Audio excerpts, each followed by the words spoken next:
रंग रलियों का पर्व नहीं, रंग रलियों का मौज मजा से कहीं दूर है, मौज मजा से कहीं दूर है। धर्म आत्म के धनियों का, धर्म आत्म के धनियों का। त्याग तपस्या आत्मलीनता, त्याग तपस्या आत्मलीनता हमको सदा पुकारती। पर्वराज पर्युषण की हम मिलकर गाएं आरती। कंत कामिनी महल अटारी, दुनिया की परवाह नहीं, दुनिया की परवाह नहीं। रिजान पाते रूप जवानी, रिजान पाते रूप जवानी। भौतिक सुख की चाह नहीं, भौतिक सुख की चाह नहीं। वीतरागता प्यारी है जो भवसागर से तारती। पर्वराज पर्युषण की हम मिलकर गाएं आरती। पर्वराज पर्युषण की हम मिलकर गाएं आरती। मनवाणी इंद्रिय से प्यारा, आत्म पंछी जुदा हमारा, आत्म पंछी जुदा हमारा। पर वस्तु पर भाव से न्यारा, ज्ञाता दृष्टा रूप हमारा, ज्ञाता दृष्टा रूप हमारा। देव शास्त्र गुरु के दर्पण में, देव शास्त्र गुरु के दर्पण में शुद्ध आत्मा झांकती, शुद्ध आत्मा झांकती। पर्वराज पर्युषण की हम मिलकर गाएं आरती। पर्वराज पर्युषण की हम मिलकर गाएं आरती। नित्य शुद्ध आत्म को भाकर, निज का निज में ध्यान लगाकर, निज का निज में ध्यान लगाकर। रत्नत्रय आह्वान कर लो, रत्नत्रय आह्वान कर लो। सुख सागर में गहरे जाकर, सुख सागर में गहरे जाकर। सम्यक दृष्टि स्वरूप तुम्हारा, सम्यक दृष्टि स्वरूप तुम्हारा। अविरल युक्ति निहारती। पर्वराज पर्युषण की हम मिलकर गाएं आरती। पर्वराज पर्युषण की हम मिलकर गाएं आरती। उत्तम क्षमा माधवार्ज, सत्य शौच संयम के गहने, सत्य शौच संयम के गहने। तप त्याग अकिंचन झिलमिल, तप त्याग अकिंचन झिलमिल। ब्रह्मचर्य के दुकूल पहने, ब्रह्मचर्य के दुकूल पहने। मोक्ष मार्ग की शोभा साधु, मोक्ष मार्ग की शोभा साधु। दुनिया चरण पखारती। पर्वराज पर्युषण की हम मिलकर गाएं आरती। पर्वराज पर्युषण की हम मिलकर गाएं आरती। बाल वृद्ध नारी सब बोलो, बाल वृद्ध नारी सब बोलो। जिन वाणी जिन भारती। पर्वराज पर्युषण की हम मिलकर गाएं आरती। पर्वराज पर्युषण की हम मिलकर गाएं आरती।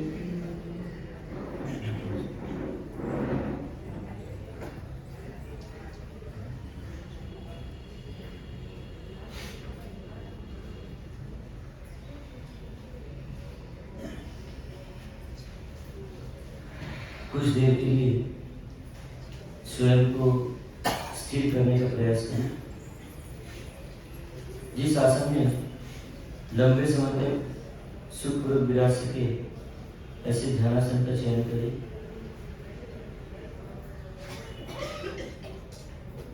दोनों हाथों को ज्ञान मुद्रा में घुटनों पर स्थापित करें।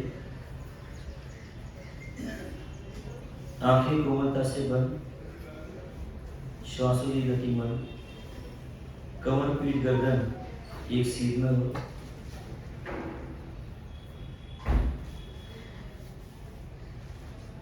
स्थिर चित्त से, प्रसन्न चित्त से, शांत चित्त से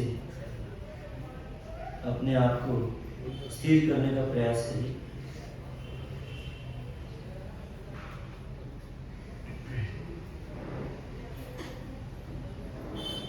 कल हमने देखा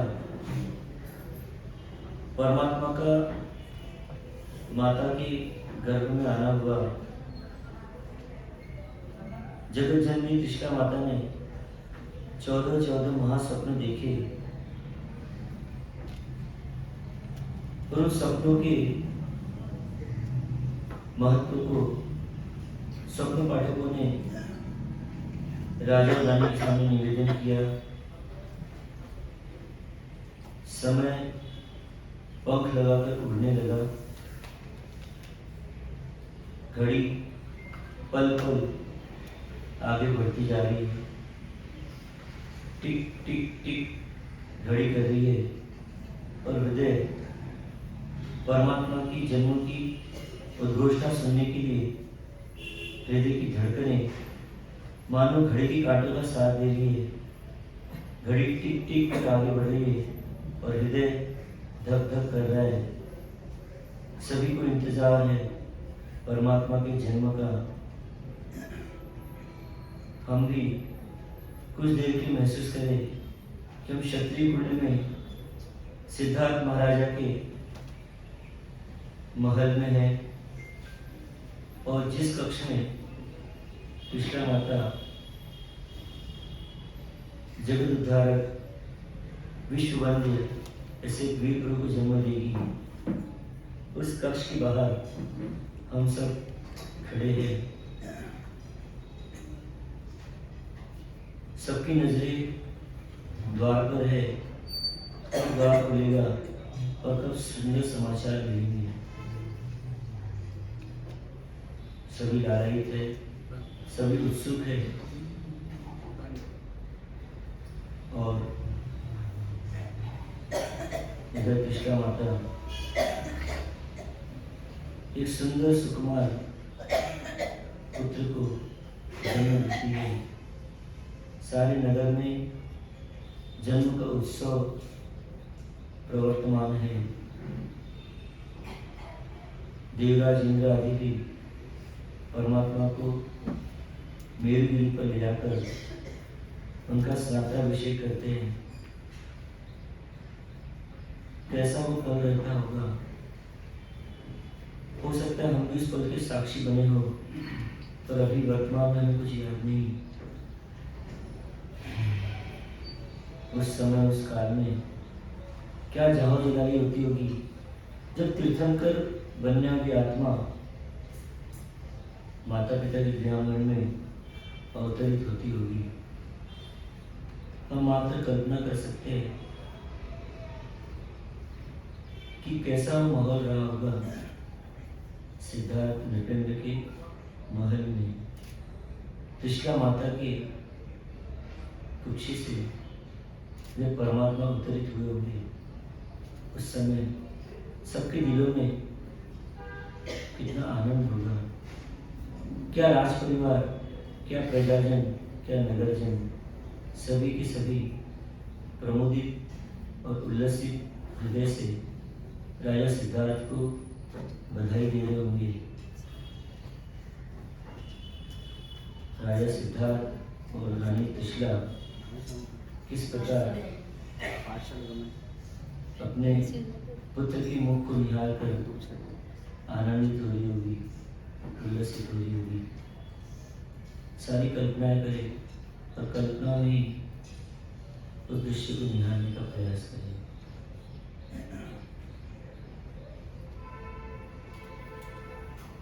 अब जन्म के बाद क्या क्या देवताओं के कृत्य होंगे और क्या क्या मनुष्यों के कृत्य होंगे, ये हम प्रवचन के माध्यम से भद्रबाहु स्वामी की जीवानी प्रभु महावीर की कहानी हम श्रवण करेंगे। एकदम मन को रिलैक्स कर दे, सारे तनाव, सारे टेंशन, सारे पॉल्यूशंस सब कुछ निकाल दे और स्वस्थता की अनुभूति करे, प्रसन्नता की अनुभूति करे, आनंद की अनुभूति करे और परमात्मा की वाणी से जुड़ने का सफल प्रयास करे। ओम शांति शांति शांति।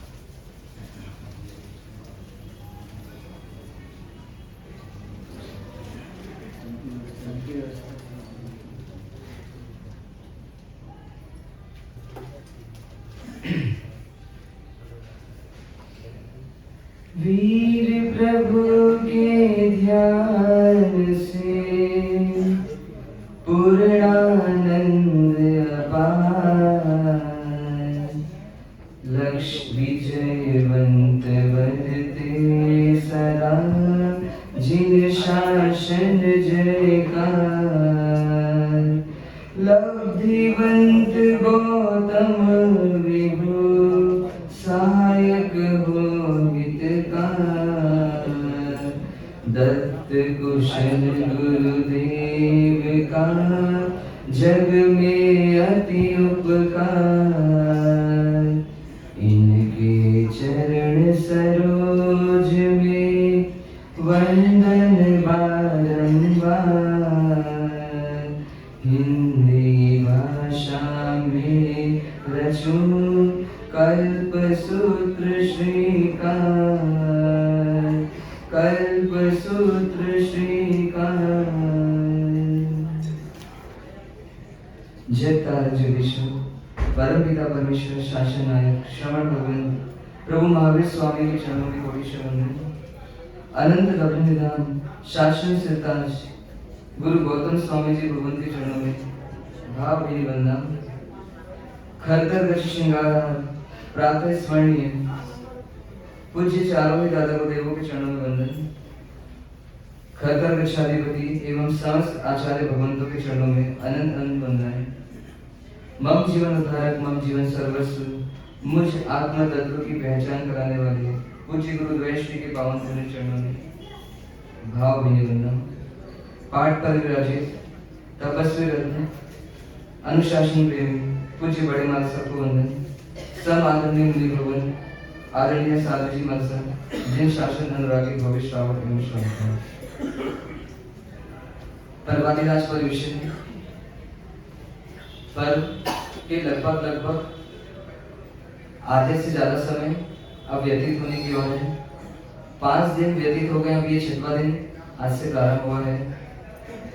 आप हम सब मिलकर के कल परमात्मा का बड़े ही ठाट बाट से, बड़े जोर शोर से जन्म महोत्सव आप हमने बनाया। एक जन्म महोत्सव आप हम सब ने बनाया है। एक जन्म महोत्सव अब कुछ देवी देवता मनाने वाले हैं और एक जन्म महोत्सव सिद्धार्थ राजा के कुल में बनेगा। ये तीनों ही जन्म महोत्सव को आप हम सब देखेंगे, पर जो एक जन्म महोत्सव कोई एक और व्यक्ति भी बनाएगा और उस जन्म महोत्सव को जिसने देख लिया वो वास्तव में कल्प सूत्र को सही तरीके से समझ लिया, और जिसने उस जन्म महोत्सव को नहीं देखा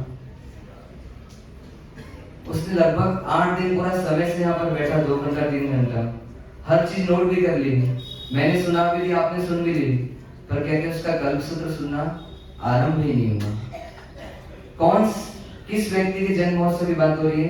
इंद्र महाराजा भी मनाएंगे, सिद्धार्थ राजा भी मनाएंगे और आप हम सब भी मना लिए कल, वो आज मनाएंगे।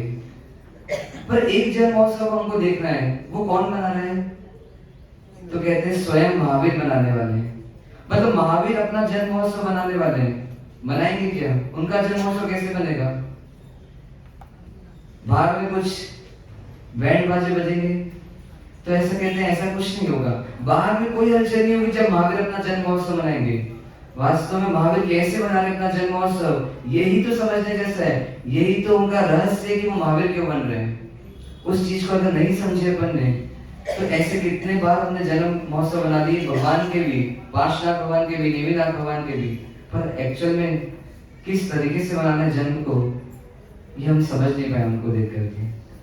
भगवान महावीर खुश हैं जन्म लेने के बाद, और आप हम सब भी खुश हैं, पर हमारी खुशी और उनकी खुशी में फर्क है। वो क्यों खुश हो रहे हैं, कोई बताएगा? तीर्थंकर बनने की खुशी भी नहीं है उनको, वो चाहते ही नहीं तीर्थंकर बनना। उनको तो जन्म लेना मात्र इतना पीड़ा लग रहा है कि अब उनको ये एहसास हो रहा है कि मेरा अंतिम जन्म है। अभी हमको जन्म लेना पीड़ा नहीं लगता, जन्म से मुक्त हो जाऊं ऐसा सोच करके जन्म दिवस मना रहे हैं, और हम जन्म ले बार बार ऐसा सोच करके हम जन्म दिवस मनाते हैं। तो ये आप में और महावीर में फर्क है। जब तक ये सोच नहीं आएगी कि मुझे जन्म नहीं लेना है, इस आत्मा को जन्म लेना मतलब कैद में डालना, ये जब तक सोच नहीं बनेगी तब तक कहते हैं वो नैसार नहीं बन पाएंगे हम, और आने वाले समय में हमारा जन्म कल्याणक नहीं बनेगा। महावीर का जन्म कल्याणक बना, महावीर मुक्त हो गए। आपका हमारा जन्म कल्याणक जब बनेगा तब हम मुक्त होंगे। तो हमको जन्म कल्याणक बनाना है तो किस तरीके से बनाना, जैसा महावीर बना रहे हैं। ये बाहर की चकाचौंध जो करते हैं वो तो जोड़ने के लिए करते हैं, पर एक्चुअल तथ्य तक पहुंचना है कि महावीर कैसे जन्म बना रहे हैं अपना। तो महावीर तो इतने उदासीन हो गए, मानो गर्भ काल में इतने उदासीन है कि उनको इतनी राहत लग रही है अब कि अनंत काल की यात्रा में कितने बार जन्म मरण किया इस जीव ने, और अब शायद उनको एहसास हो रहा है कि ये जीवन मेरा अंतिम जीवन है शरीर के माध्यम से। जीवन जीऊंगा तो आगे भी, क्योंकि आत्मा है तो जीवन हमेशा जीती रहेगी, पर इस देह को लेकर के, इन कर्मों को लेकर के, इन कषायों को लेकर के अब मैं आगे जीवन नहीं जीऊंगा। तो इस सोच के साथ वो खुश होकर के जन्म मरण की परंपरा को ब्रेक करने के लिए अब जन्मदिन अपना मना रहे हैं, और उस जन्मदिन को मनाने के लिए उनके साथ कोई नहीं है, मात्र और मात्र उनकी आत्मा ही क्या हो रही है, ऐसे आनंदित हो रही है गर्भ काल में आते ही कि मानो ये अंतिम बार खुशी ले रहा हूँ, अंतिम बार इस कैद खाने में आ रहा हूँ, ऐसा हमको फील हो रहा है। तो इस फीलिंग को हमको लाना, तब जाकर के महावीर जन्म महोत्सव हमारे लिए कार्यकारी होगा। प्रारंभ करते हैं।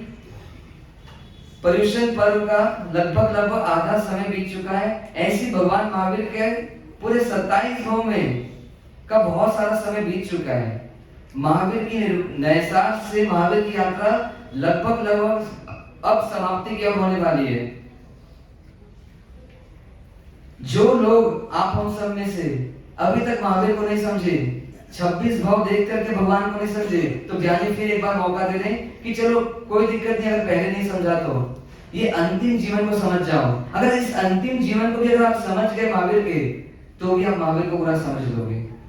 कहते एक तरफ 26 भाव है और एक तरफ ये अंतिम भाव है भगवान महावीर का।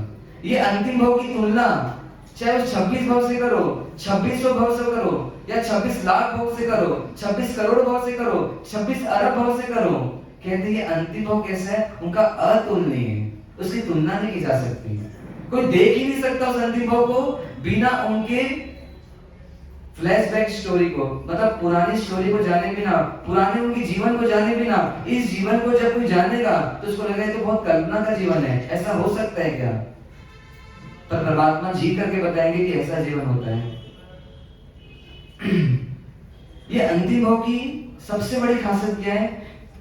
आप हम सबका जीवन, चाहे हम साधु भगवान क्यों ना हो, चाहे आप गृहस्थ जीवन में क्यों ना हो, आप हम सबके जीवन में दाग है बहुत सारे। कोई भी हमारे ऊपर प्रश्न लगा सकता है, कोई भी हमारे ऊपर क्वेश्चन कर सकता है, कोई भी कटाक्ष कर सकता है, हमारे विरोधी बन सकता है कोई ना कोई। पर परमात्मा महावीर का जो ये अंतिम जीवन है वो कैसा है? वो बेदाग है, वो निर्विकार है, वो पूरा निर्मल है, वो पवित्र है। उसमें एक भी क्वेश्चन नहीं उठ सकते, कोई इनको विरोध नहीं कर सकता, कोई एक दोष नहीं निकाल सकता। ऐसा वो पूरा क्या है? 100% कैसा रहेगा ये जीवन? पवित्रता की ओर बढ़ने वाला जीवन रहेगा। अभी तक उस आत्मा ने बहुत गलतियां की, कई बार अच्छे काम भी किए, पर कई बार गलतियां भी की। पर इस अंतिम जीवन में आत्मा इतनी समझ चुकी है कि अब उनसे कोई गलती नहीं होने वाली। ऐसे इस 27वें भाव को एक आदर्श के रूप में देखना कि एक आत्मा का उत्कृष्ट में उत्कृष्ट जीवन कैसा हो सकता है। वो महावीर का ही नहीं, वो आप हम सबका भी हो सकता है। इस तरीके से उस जीवन को देखना। तो फिर मौका मिल रहा है कि अब तक अगर महावीर को नहीं पहचाना तो अब इस भाव में पहचान लो। ये अंतिम भाव आपको उनको पूरा पहचानने के लिए क्या मिल रहा है हमको, फिर से ज्ञानी हमको बता रहे हैं और उस यात्रा में ले जा रहे हैं जहां महावीर अब महावीर बनने की साधना को प्रारंभ करेंगे। पुण्य योग से इस अंतिम जीवन को सुनने का और निहारने का मौका हमको मिल रहा है। कहते दो प्रकार के चक्षु होते हैं, ज्ञानी यहाँ पर बता रहे हैं कि होते एक नेत्र चक्षु, नेत्र से देखते हैं, और एक होता है ज्ञान रूपी नेत्र से देखना। चौथे आर्य में जब परमात्मा महावीर आए थे तो शायद हो सकता है हम वहां सब हो, कभी कोई ना कोई जीव हो सकते वहां पे, पर उसने इस चरम चक्षु से उनको देखा तो उनको देख नहीं पाए, उनकी विराट स्वरूप को देख नहीं पाया, उनकी भगवत स्वरूप को देख नहीं पाया, इसलिए जाके उनको छोड़ दिया अपन ने, उनका हाथ छोड़ दिया और वो तो चल दिए और हम यहीं के यहीं रह गए। पर ज्ञानी बोले उस टाइम नहीं देखा तो क्या होगा, इस बार पंचम आर्य में भी क्या करो, अपने शर्म चक्षु से मत देखना उनके जीवन को, अपने ज्ञान चक्षु को खोलकर देखना, और इस ज्ञान चक्षु को खोलकर देखोगे तो शायद महावीर मिलेंगे। और अगर ज्ञान चक्षु को नहीं खोल के देखा तो तीर्थंकर का जो बाहरी रूप है उसको देखकर ही प्रसन्न हो जाएंगे और मान लेंगे कि ये मेरे भगवान है। वास्तव में जो भी दिख रहा है वो भगवान नहीं है, वो आत्मा भगवान है। उस आत्मा तक पहुंचना है और उस आत्मा को देख करके अपनी आत्मा में विश्वास करना है कि मैं भी महावीर बन सकता हूं, तो ही जाकर के इस महावीर चरित्र को सुनने का क्या होगा, आपके जीवन में सार हो पाएगा। अन्यथा हमको देख करके कॉन्फिडेंस नहीं आया, आत्मविश्वास नहीं रहेगा कि मैं महावीर बन सकता हूं, तो ऐसी कितनी बारी कथा सुन ली पर मेरा कुछ काम नहीं होगा। महावीर इस कथा को मेरा कुछ काम करूं अपना, इसलिए हमको सुना रहे। तो क्या करना, अपने ज्ञान चक्षु को खोलना और अतुलनीय ऐसे अवसर को सिर्फ और सिर्फ अपने आत्म कल्याण के लिए क्या करना, उसको पूरा संजो लेना। और अब यात्रा में आगे बढ़ते हैं, कथा को पुनः प्रारंभ करते हैं। अत श्री महावीर स्वामी की कथा, अत श्री महावीर स्वामी की कथा, अत श्री महावीर स्वामी की कथा, अत श्री महावीर स्वामी की कथा। कथा है जिन राज की ये 24वें भगवान की, कथा है भगवान की, विश्व वत्सल वीर की, धीर वीर गंभीर की, विश्व वत्सल वीर की, धीर वीर गंभीर की। आओ हम रसपान करें, आओ हम रसपान करें, निजातम को शुद्ध करे, निजातम को शुद्ध करे। हो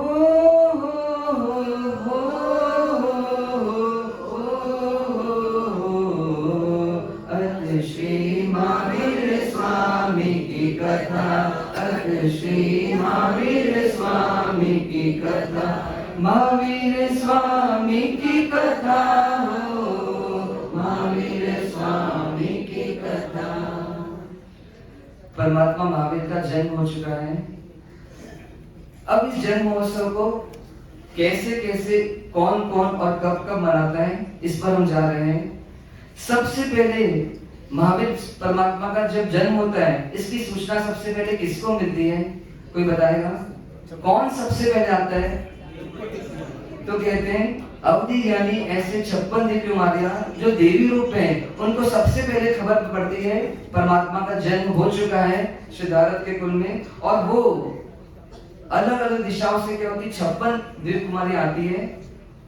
जैसे एक बहन को खुशी होती है कि भाई आया है मेरा, बड़ी बहन को खुशी होती है कि भाई मेरा जन्म लिया है, ऐसे 56 दिव्य कुमारी को अनंत खुशी हो रही है कि मानो भगवान स्वरूप में मेरा भाई क्या हो गया है, पधार चुका है और मुझे इसको बधाने के लिए जाना है। और इस तरीके से वो आ रही है महल में। सिद्धार्थ को तो अभी पता चला ही नहीं है।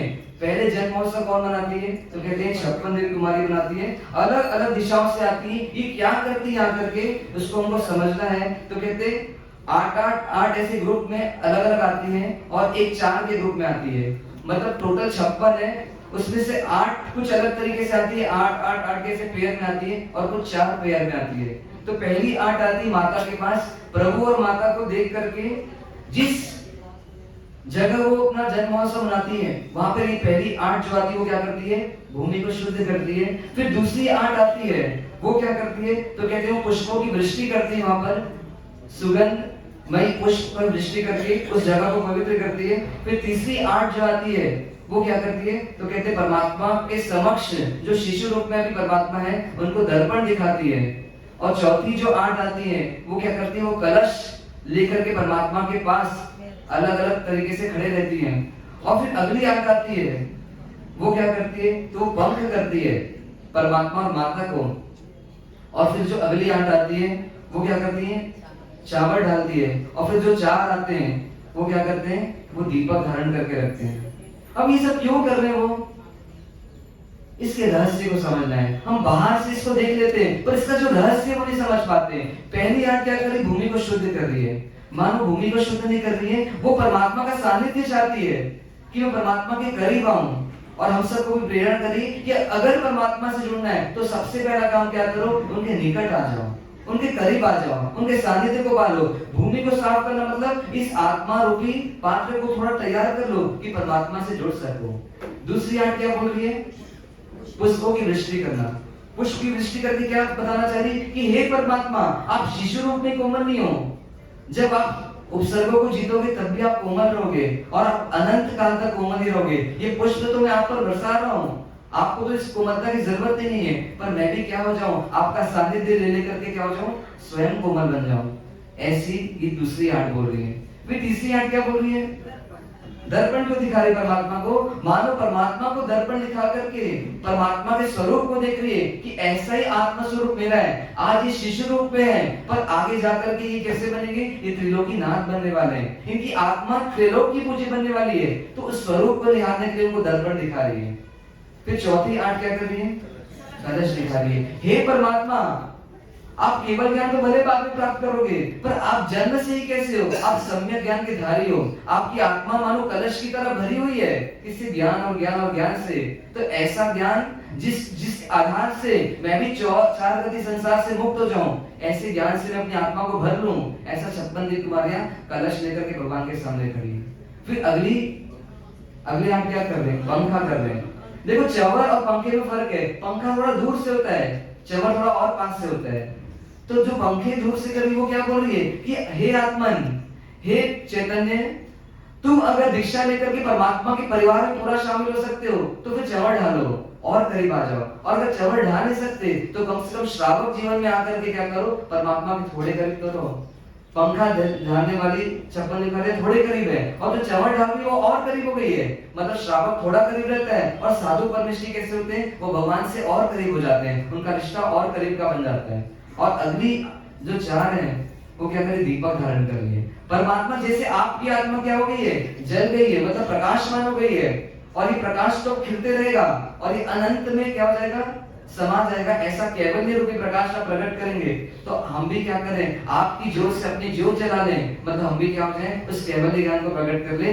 ऐसी वो संदेश ये 56 दिव्य बीमारियां इस संसार को दे रही है, अपने आप को भी दे रही है और आप हम सबको भी दे रही है। मतलब जो जहां है वहां से वो आगे बढ़ जाए, वो जीव थोड़ी पात्रता बढ़ा ले, क्योंकि ये त्रिलोकीनाथ कुछ समय के लिए आए हैं, ना जाने वापस चौथा आरा कब आएगा और फिर तीर्थंकर के दर्शन होंगे। तो मानो अपना काम कर डालो, इसलिए हम सबको क्या कर रही है, एक संदेश देने के लिए आई है। 3 प्रकार के घर बनाती है। कौन कौन से घर बनाती है, तो कदली ग्रह, केले के छिलकों से घर बनता है, पूर्व में बनता है, एक उत्तर में बनता है और एक दक्षिण में बनता है। ऐसे 3 दिशाओं में घर बनता है। ये घर क्यों बनाती है, तो कहते हैं माता और पुत्र को विराजमान करती है उस घर में। सोचो ये सब काम कब हो रहा है, उस रात्रि में हो रहा है जब भगवान जन्म हुआ है। अब इस सिद्धार्थ तक तो बात पहुंची नहीं है, उसके पहले ये सब काम हो रहा है। माता और पुत्र को विराजमान करके सुगंधित तेल का क्या करती है, मर्दन करती है। क्यों करें मर्दन, तो वहां पे उनसे सानिध्य, उनके करीब रहना चाहती है। मानो परमात्मा इस संसार में मैंने कईयों का सानिध्य पाया पर आज तेरा सानिध्य मिला है। ये तेल तो बहाना है, आपके करीब मुझको आना है। इसलिए क्या कर रही है, तेल का मर्दन माता को भी कर रही है और परमात्मा को भी कर रही है। अरे परमात्मा को तेल की मालिश की जरूरत नहीं है, वो ऐसे बल के धनी है, अभी आगे पता चलेगा वो कैसे बल के धनी है। फिर दूसरे दूसरे घर में क्या करती, उनको उस घर से निकालती है, फिर माता को दूसरे घर में ले जाती है। मानो दूसरा रूम है, आपका अलग रूम होता है ना, ड्राइंग रूम, बाथरूम, बेडरूम, ऐसे उनका भी रूम बना हुआ है, 3 रूम बने हुए हैं। दूसरे रूम को क्या कर रही, नहला रही है और चंदन का विलेपन कर रही है। परमात्मा को चंदन के विलेपन की जरूरत नहीं है, पर मानो क्या कर रही है, वहां पे परमात्मा से एक संबंध बना रही है कि परमात्मा जैसे आपने अपना मिथ्यात्व निकाल दिया और सम्यक दर्शन रूपी चंदन से आप सुवासित हो रहे हो, तो आपका चंदन विलेपन कर करके मैं अपना मिथ्यात्व निकाल दूं और आपका और मेरा संबंध बन जाए। कहते सम्यक दर्शन के पूर्व परमात्मा से हमारा संबंध नहीं बन सकता, भले हम कितनी ही पूजा करते हैं, कितने ही अनुष्ठान करते हैं, ये सम्यक दर्शन मानो आ जाए, तब से परमात्मा का संबंध हमसे स्थापित हो जाता है। वो ऐसा चाह रही है। और तीसरे घर में क्या कर रही है, परमात्मा को रक्षा पोटली बांध रही है, मतलब तैयार करके, और अंत में एक राखी बांध रही है। पहले घर में सानिध्य पाया, दूसरे घर में संबंध बनाया, अब तीसरे घर में क्या कर रही है, परमात्मा को रक्षा पोटली बांध रही है। परमात्मा को रक्षा की जरूरत है क्या, तो क्यों बांध रही रक्षा पोटली, भाई बहन को बांध, बहन भाई को बांधी रक्षा करना मेरी। तो ऐसी वो परमात्मा की आत्मा को क्या बोल रही है कि हे परमात्मा, आप इस जीवन में क्या करोगे, अपनी आत्मा की पूर्ण रूप से रक्षा कर लोगे, इसके बाद कोई दुख आपको आने वाला नहीं है। पर हम आपको रक्षा पोटली इसलिए बांधे कि जब आप केवल ज्ञान प्राप्त करो और जब आप देशना दो, तो हमको भूल मत जाना, आप हमारा भी कल्याण जरूर करना, हमारी आत्मा की भी रक्षा जरूर करना। इसलिए अपनी सुरक्षा का वरदान मांगने आपके पास आए हैं। आप हमसे मांगना चाहते हैं क्या, हम पैसों से अपनी सुरक्षा चाहते हैं, मेरे परमात्मा मेरी आत्मा की सुरक्षा करे, ऐसा वरदान हम नहीं चाहते। ये 56 दिन तुम्हारे ऐसा चाह रही है, तो ऐसी रक्षा पोटली बांध करके मानो अपनी रक्षा का वरदान उनसे मांग रही है। ऐसे सानिध्य, फिर संबंध और फिर सुरक्षा, ऐसे 3 चीजों को लेकर के 56 दिन कुमारियां शुद्धिकरण वहां पे करती है। परमात्मा का मतलब शुद्धिकरण करती है, परमात्मा को शुद्ध नहीं कर रही, मानो उनकी आत्मा के माध्यम से स्वयं को शुद्ध करने का प्रयास वहां पे कर रही है। और इस तरीके से 56 दिन कुमारियां अपने तरीके से जन्म दिवस मना करके क्या करती है, लौट जाती है अपने अपने निकायों में और इंतजार करती है कि जब परमात्मा केवल ज्ञान प्राप्त करेंगे तब हम पुनः आएंगे और उनके ज्ञान का श्रवण करेंगे। अब इसके बाद किसको खबर पड़ती है अगले समय में, इंद्र बना जाना। सो सिद्धार्थ का नंबर बहुत बाद में आने वाला है। सिद्धार्थ पीता है पर उनको पता नहीं चल रहा है। अभी कौन आ रहा है, सौधर्मेंद्र को का कंपायमान होता है आसन, उनको पता चलता है, कंपायमान की जरूरत ही नहीं पड़ती, वो तो मानो इंतजार ही कर रहे हैं, देवलोक से देखते ही रहते हैं कि परमात्मा का कब जन्म होने वाला है, उनको सब पता रहता है। अब सौधर्मेंद्र क्या करते हैं, जैसी ही घटना घटती है वो क्या करते हैं, वापस हिरण्यकशिपु ऋषिदेव को बुलाते और सुघोषा घंटा बजवाते हैं। ये सुघोषा घंटा कैसा होता है, तो यहाँ पे शास्त्र का भगवत बता रहे हैं, ये इतना बड़ा होता है 1,00,000 योजन प्रमाण,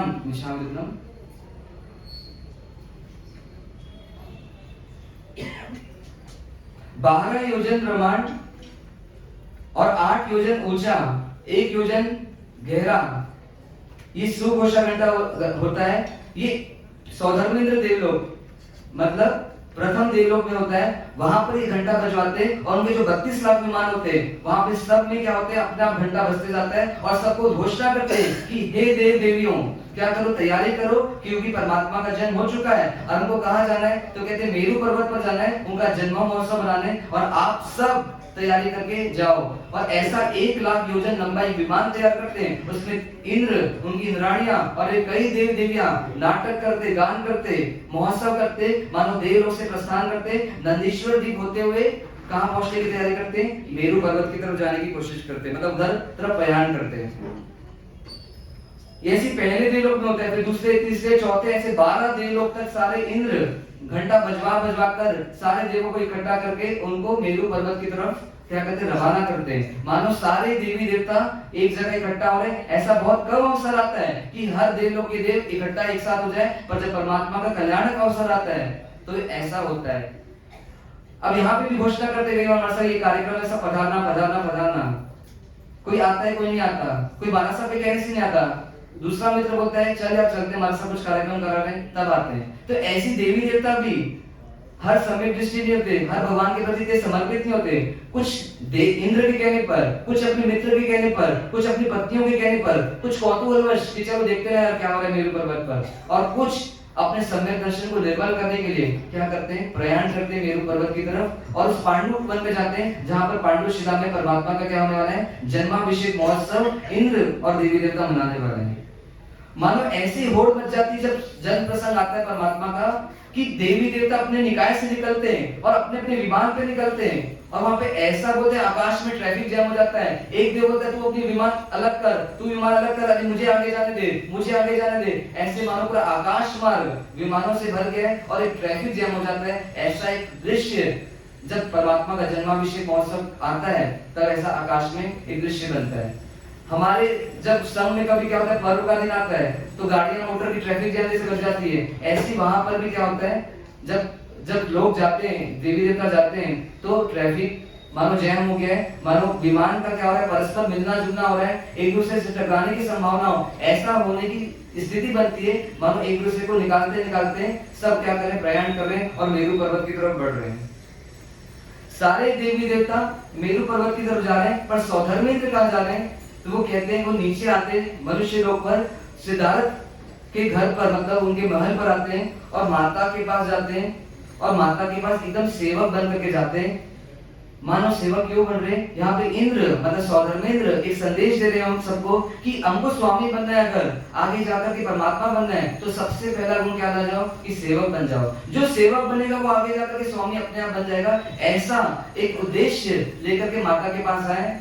सोचो आपका बच्चा आज हुआ है और आपके बच्चे को बोले कि हमको थोड़ी देर दे दो, उसका हम हैप्पी बर्थडे बना के आते हैं, आप दोगे? चलो आपके पड़ोसी आपके घर गए तो उसको दे भी दो शायद, पर इंद्र को तो माता ने देखा ही नहीं पहले कभी, उस त्रिशला माता को ने इंद्र को कभी देखा नहीं। और इंद्र क्या कर रहे हैं, उस वर्धमान कुमार की नन्ही सी जान को लेने के लिए आए। वापस लाएंगे कि नहीं लाएंगे, उनको विश्वास कैसे आएगा, पर फिर भी क्या हो रहा है, माता को ऐसा निवेदन कर रहे हैं कि माता तुम इनकी माता जरूर बनी हो, तुम्हारा सुख तुम्हारा ही है, पर ये हम सब का भी क्या स्वामी है, ये जगत जननी है, मतलब ये जगत की माता है। तो जैसे आप इसकी माता हो, ये हम सब की माता है, तो हमको कुछ समय के लिए इनको सौंप दो, हम इनका जन्माभिषेक करके आपको पुनः वापस सौंपेंगे। क्या करोगे आप जब त्रिशला बनोगे तो? सोच लो, अभी से सोचना पड़ेगा सब आपको। दोगे महावीर को ले जाने? अरे महावीर सिर्फ आपकी अमानत नहीं है, महावीर इस पूरी दुनिया की अमानत है। आपका राज नहीं है महावीर में, महावीर का राज तो पूरी दुनिया में चलेगा और सारे लोग उनसे तृप्त होंगे।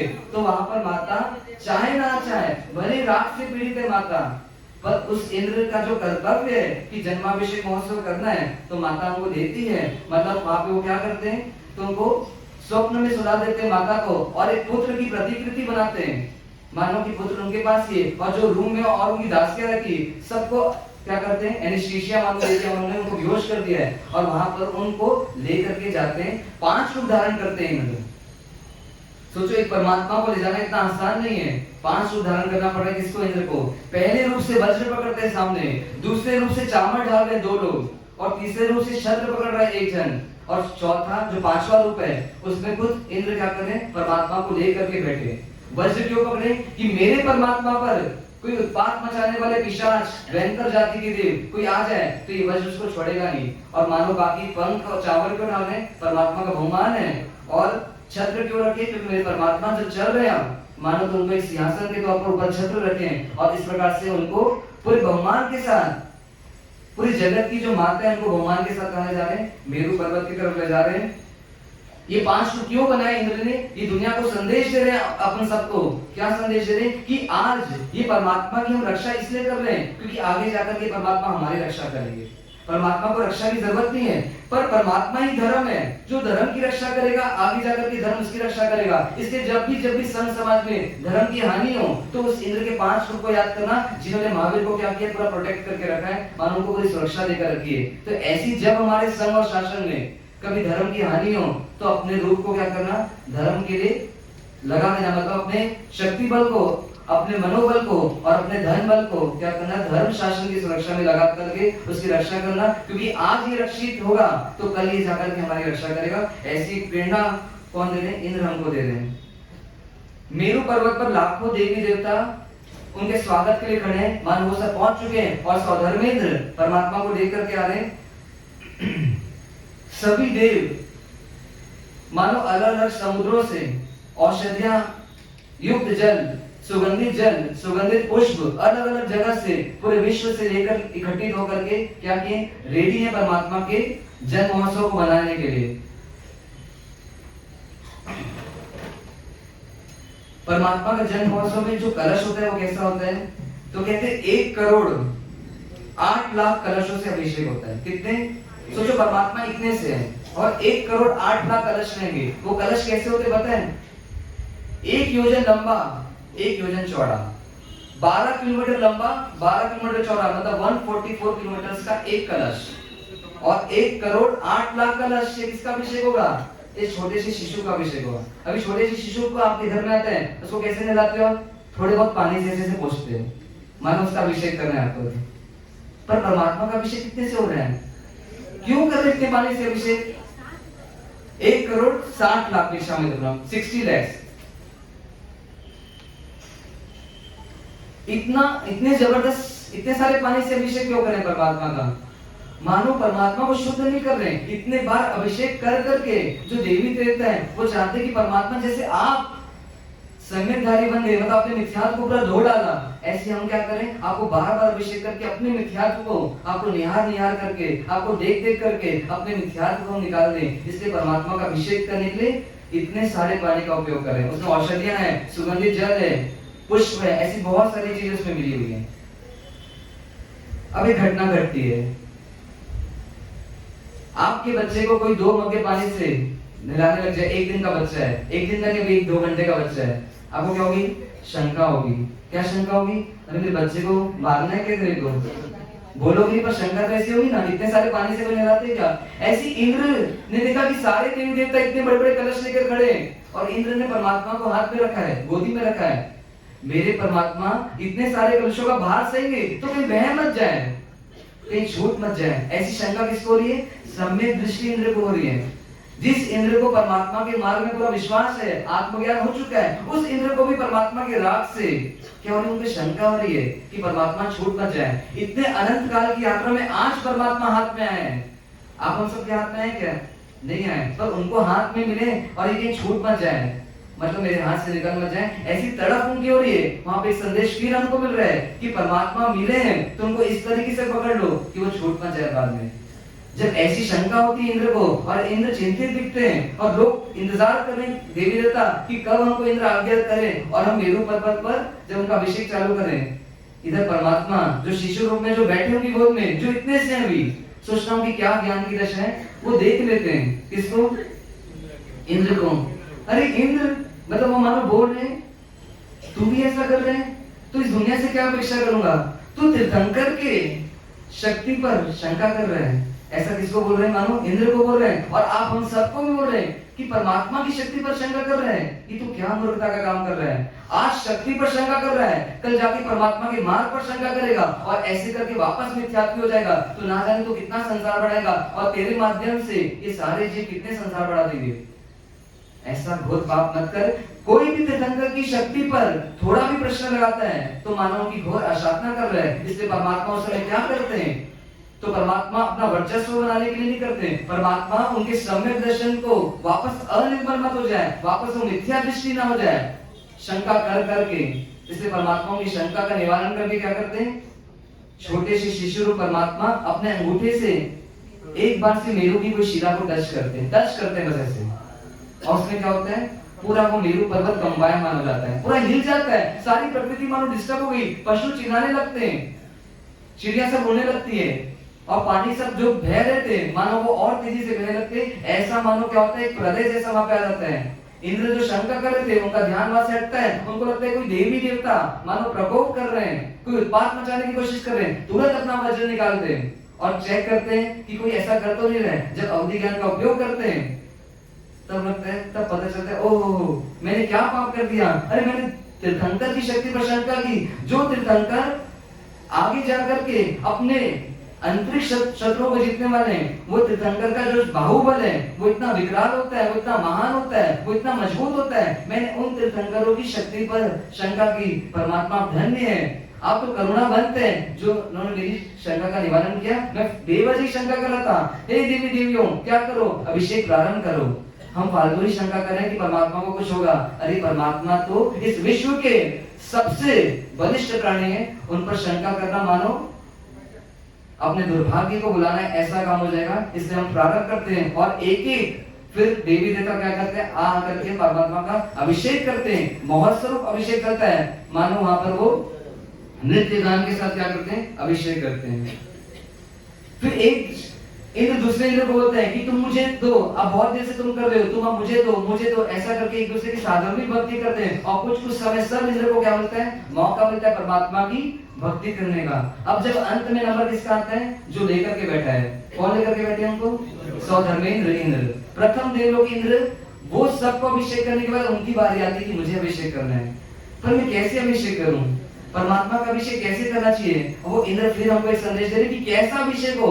आप भी जाते हैं परमात्मा का अभिषेक करने, कैसा अभिषेक होना चाहिए, तो इंद्र बताते हैं कि सबने अभिषेक किया, परमात्मा मुझे भी अभिषेक करना। मुकुट निकाल दिया, बाजूबंद निकाल दिया, अंगूठी निकाल दी, सारे श्रृंगार को खोल दिए, मानो वो देव नहीं लग रहे हैं। पर फिर भी उनको क्या लग रहा है कि इस जी में भी बहुत मान है, बहुत मान है। और जब तक मान रहेगा, जब तक ईगो रहेगा, मैं परमात्मा में झुक नहीं पाऊंगा, परमात्मा का अभिषेक कर नहीं पाऊंगा। तो इस मान को निकालने के क्या करूं, इस शरीर को पूरा झुका दूं। पर शरीर को झुकाऊंगा कैसे, तो क्या करूं, रूप को चेंज करूं, ऐसा रूप बना लूं कि जो रूप में पूरा झुक जाऊं। कौन से रूप बनाते हैं, ऋषभ का रूप बनाते हैं, वो बैल का रूप बनाते हैं, 4 बैल बनाते हैं, अपने आप को 4 बैल के रूप में अपने आप को परिवर्तित करते हैं वैकृष्ट लब्धि के माध्यम से। और उसमें 8 सींग रहती है और उसको इतना झुका देते हैं मानो सिंह के माध्यम से क्या निकल रहा है, पानी निकल रहा है और उनका परमात्मा का अभिषेक हो रहा है। तो यहाँ पर एक संदेश दे रहे हैं कि भक्ति कैसी हो परमात्मा की, जिस भक्ति में क्या हो, हमारा पूरा मान निकल जाए।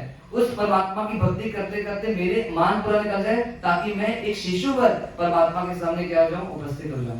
तो ऐसे मान को हटाने के लिए मानो अपने आप को पूरा झुका दिया उन्होंने, और क्या किया, अपने आप को परमात्मा से जोड़ दिया और उनकी भक्ति करने लगे।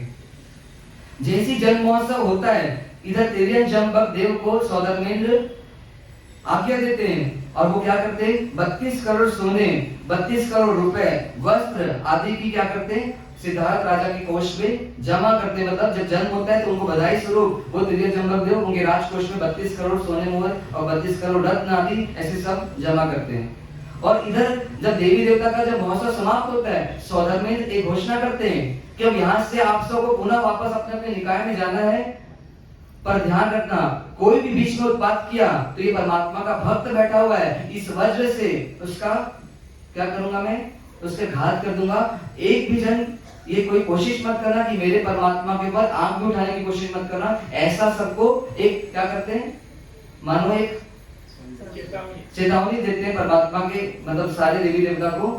और उसके बाद साथ में ये और घोषणा करते हैं कि अभी तो हमने सिर्फ जन्म अभिषेक बनाया है, आगे जाकर के ये मेरे परमात्मा दीक्षा कल्याणक को भी जाएंगे और केवल ज्ञान और निर्वाण कल्याणक होगा। और सभी को अभी से न्योता है कि झारो झारो सबको आना है और परमात्मा का ये सारा कल्याणक बड़ी धूमधाम से मनाना है। और ऐसा करके देवी देवता प्रस्थान करते हैं, पर सीधा देव लोग नहीं जानते कहाँ जाते हैं, नंदीश्वर जी जाते हैं, वहाँ 8 दिन का महोत्सव करते हैं। 8 दिन के लिए क्यों करते हैं, क्योंकि परमात्मा मुक्त कैसे होंगे, 8 कर्मों से मुक्त होंगे, तो इसलिए 8 दिन का अठाई महोत्सव करते हैं कि ऐसा अठाई महोत्सव करके परमात्मा के आने की खुशी मनाते हैं। और उसके बाद वो सभी देवी देवता कहाँ जाते हैं, तो कहते हैं अपने अपने निकाय पर चले जाते हैं। और इधर सौधर्मेंद्र वापस माता के पास उस पुत्र को छोड़ने जाते हैं, उनसे आज्ञा लेते हैं, उनको धन्यवाद देते हैं कि माता इसको जतन से पालना, क्योंकि ये परमात्मा बनने वाली आत्मा है, हम सबका कल्याण करेंगे, तो इसकी परवरिश में कुछ भी कमी रखना मत। मानो ऐसा बार बार अपने भावों को व्यक्त करते हैं और उसके बाद पुनः कहाँ चले जाते हैं, वो भी अपने देवलोक में जाते हैं।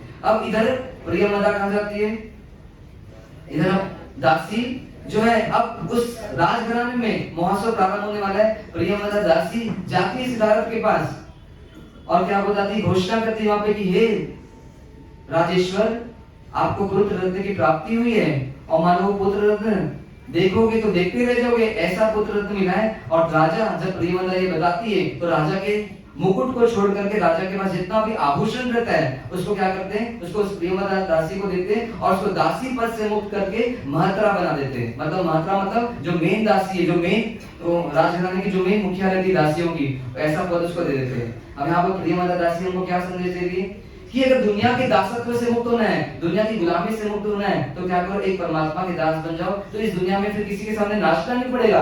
एक प्रियमदा दासी कब से नाच रही थी मानो, और आज परमात्मा का सिर्फ जन्म की खबर राजा को दी तो उनको दासत्व पद से मुक्ति मिल गई। तो ऐसे आप हम सबको भी क्या संसार के दास बने से मुक्ति मिल सकती है। उसकी एक ही कंडीशन है कि परमात्मा के हम भक्त बन जाएं और उनसे प्रीति कर लें। अब राजा क्या करते हैं, अब राजा को जब पता चलता है तो राजा भी क्या करते हैं, अपने पुत्र का जन्म महोत्सव बनाने के लिए क्या करते हैं, 10 दिन का जन्म महोत्सव कार्यक्रम करते हैं। आपने कभी किया क्या अपने पुत्र का? किया क्या? किसने किया 10 दिन का? मर से एक दिन ही भारी पड़ता है।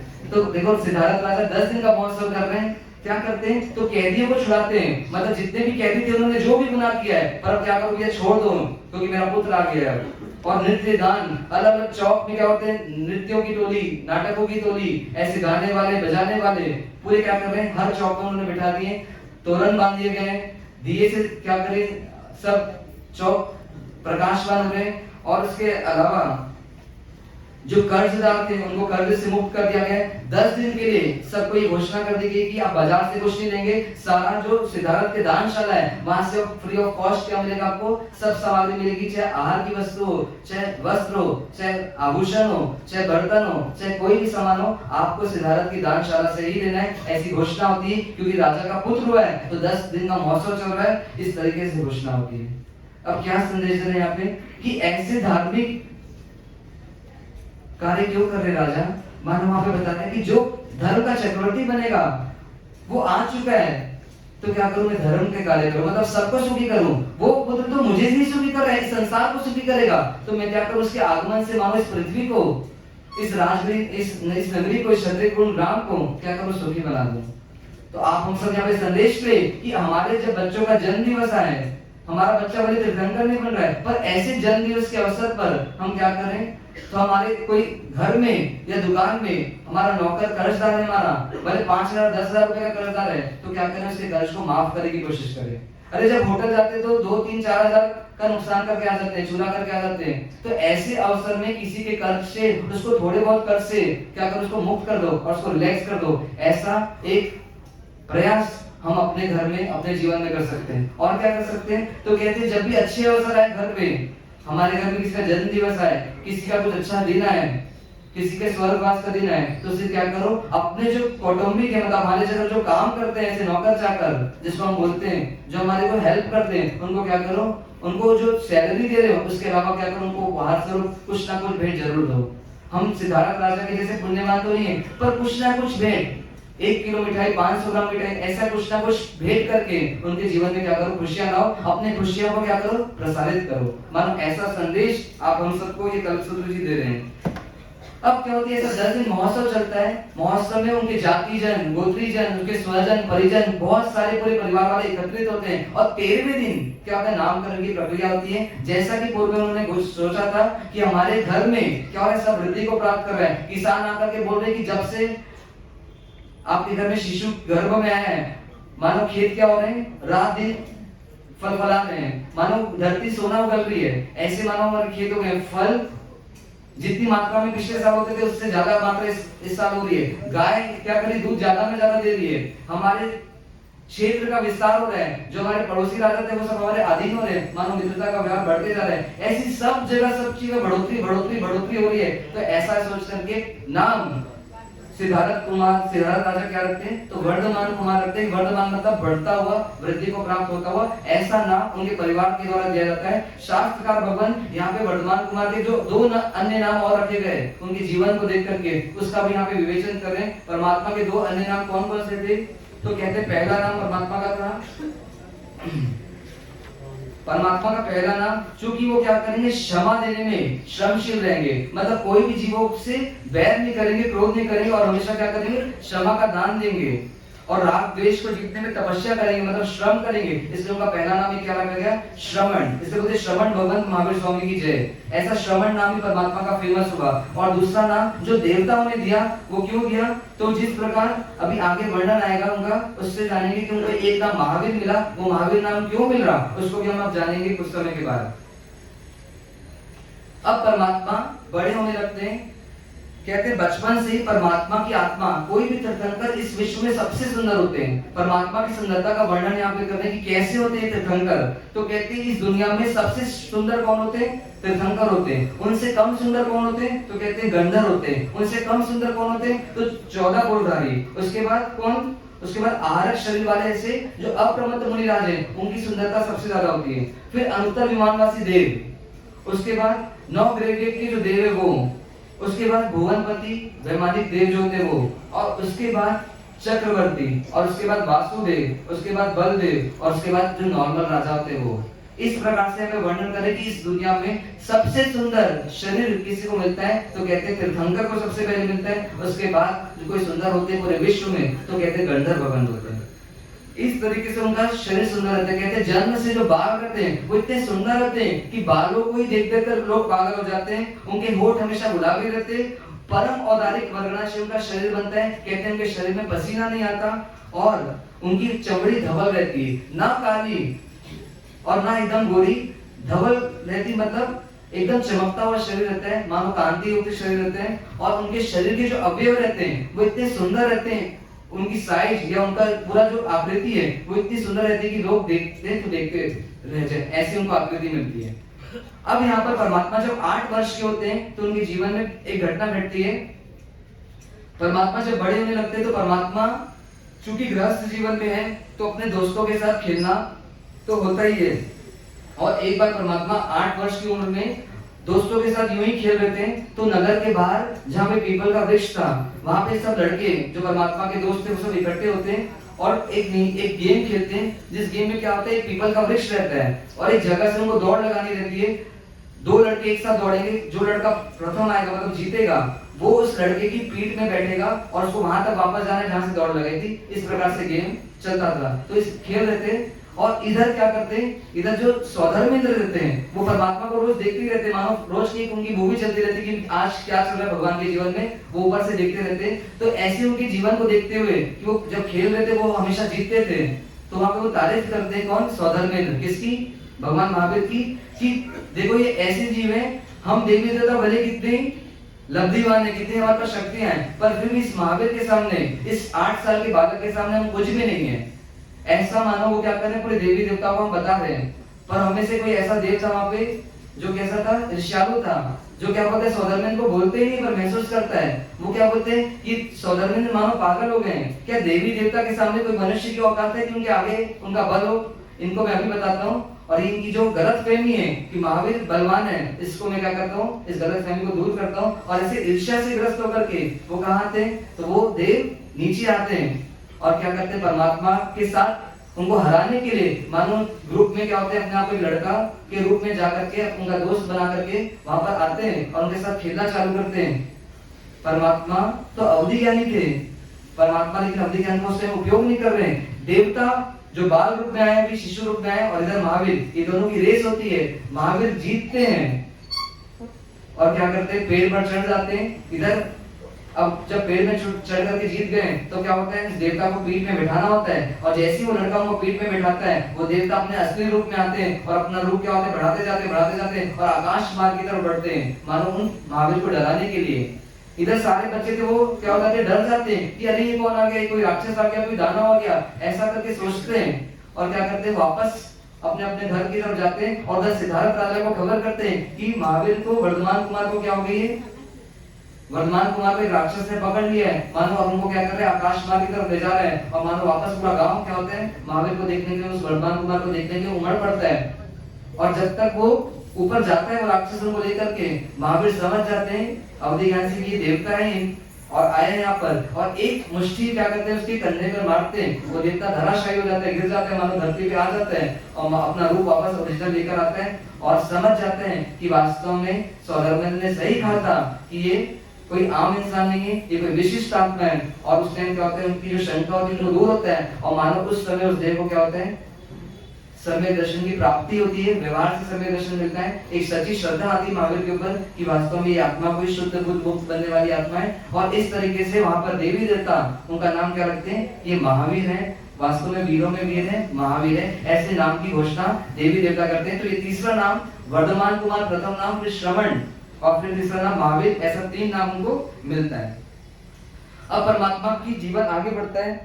8 वर्ष की उम्र में एक तो ये पहली घटना घटी आम्ल कीड़ा के नाम से, कि आम्ल कीड़ा करते समय परमात्मा महावीर को महावीर नाम मिला। और दूसरी घटना जो घटने जा रही वो क्या है कि परमात्मा के माता पिता कैसे थे, वो आपकी तरह थे। जब बच्चा 3 साल का होता है या 4 साल का होता है, आपको क्या चिंता होती है कि बच्चे को क्या भेजना है, स्कूल भेजना है। क्यों? क्योंकि उसका भविष्य बनाना है हमको। तो ऐसी महावीर के माता पिता कौन थे? त्रिशला और सिद्धार्थ। उनको भी क्या चिंता हुई कि मैं अपने बच्चे को कहाँ भेजूं, गुरुकुल भेजूं। अब ऐसी इच्छा हो रही गुरुकुल भेजने की, उनको तैयारी कर रहे हैं। वो क्या कर रहे हैं, हम तो ऐसी भेज देते, एडमिशन करा देते हैं, पर परमात्मा के राजकुल में कैसी व्यवस्था थी, पूरे महोत्सव पूर्वक कोई भी कार्य करना तो महोत्सव करना पड़ता था। लोगों को बुला करके, उपहार दे दे करके, भोजन खिला खिला करके, सबको बुला करके मानो रथ में बैठा करके परमात्मा को कहाँ ले जा रहे हैं, पाठशाला गमन के लिए जा रहे हैं। एक जुलूस यात्रा निकल रही है जिसमें महावीर को कहाँ ले जा रहे हैं, गुरुकुल वास में भेजा जा रहा है। सोचो क्या सीन है कि एक गुरु के जो गुरु हैं, ऐसे जगत गुरु को कहाँ भेजा जा रहा है, विद्यालय भेजा जा रहा है। परमात्मा मौन है, 8 साल के परमात्मा मौन है, 3 ज्ञान के धनी है, ज्ञान लबालब बड़ा है। अरे जो जगत को मार्गदर्शन देंगे, जो स्वयं संबुद्ध है, किसी की जरूरत नहीं है, ऐसे महावीर स्वामी परमात्मा को गुरुकुल वास में भेजा जा रहा है। पर उनके मुंह से ये नहीं निकल रहा है कि मुझे गुरुकुल जाने की जरूरत नहीं क्योंकि मैं ज्ञानी हूँ। ऐसा निकल नहीं रहा। क्यों नहीं निकल रहे? मेरे को आता है, मत समझ बताओ आप, ये मैं सीख चुका हूँ। ऐसा आप हम सब बोल देंगे, पर महावीर ऐसा नहीं बोल रहे हैं। क्यों नहीं बोल रहे?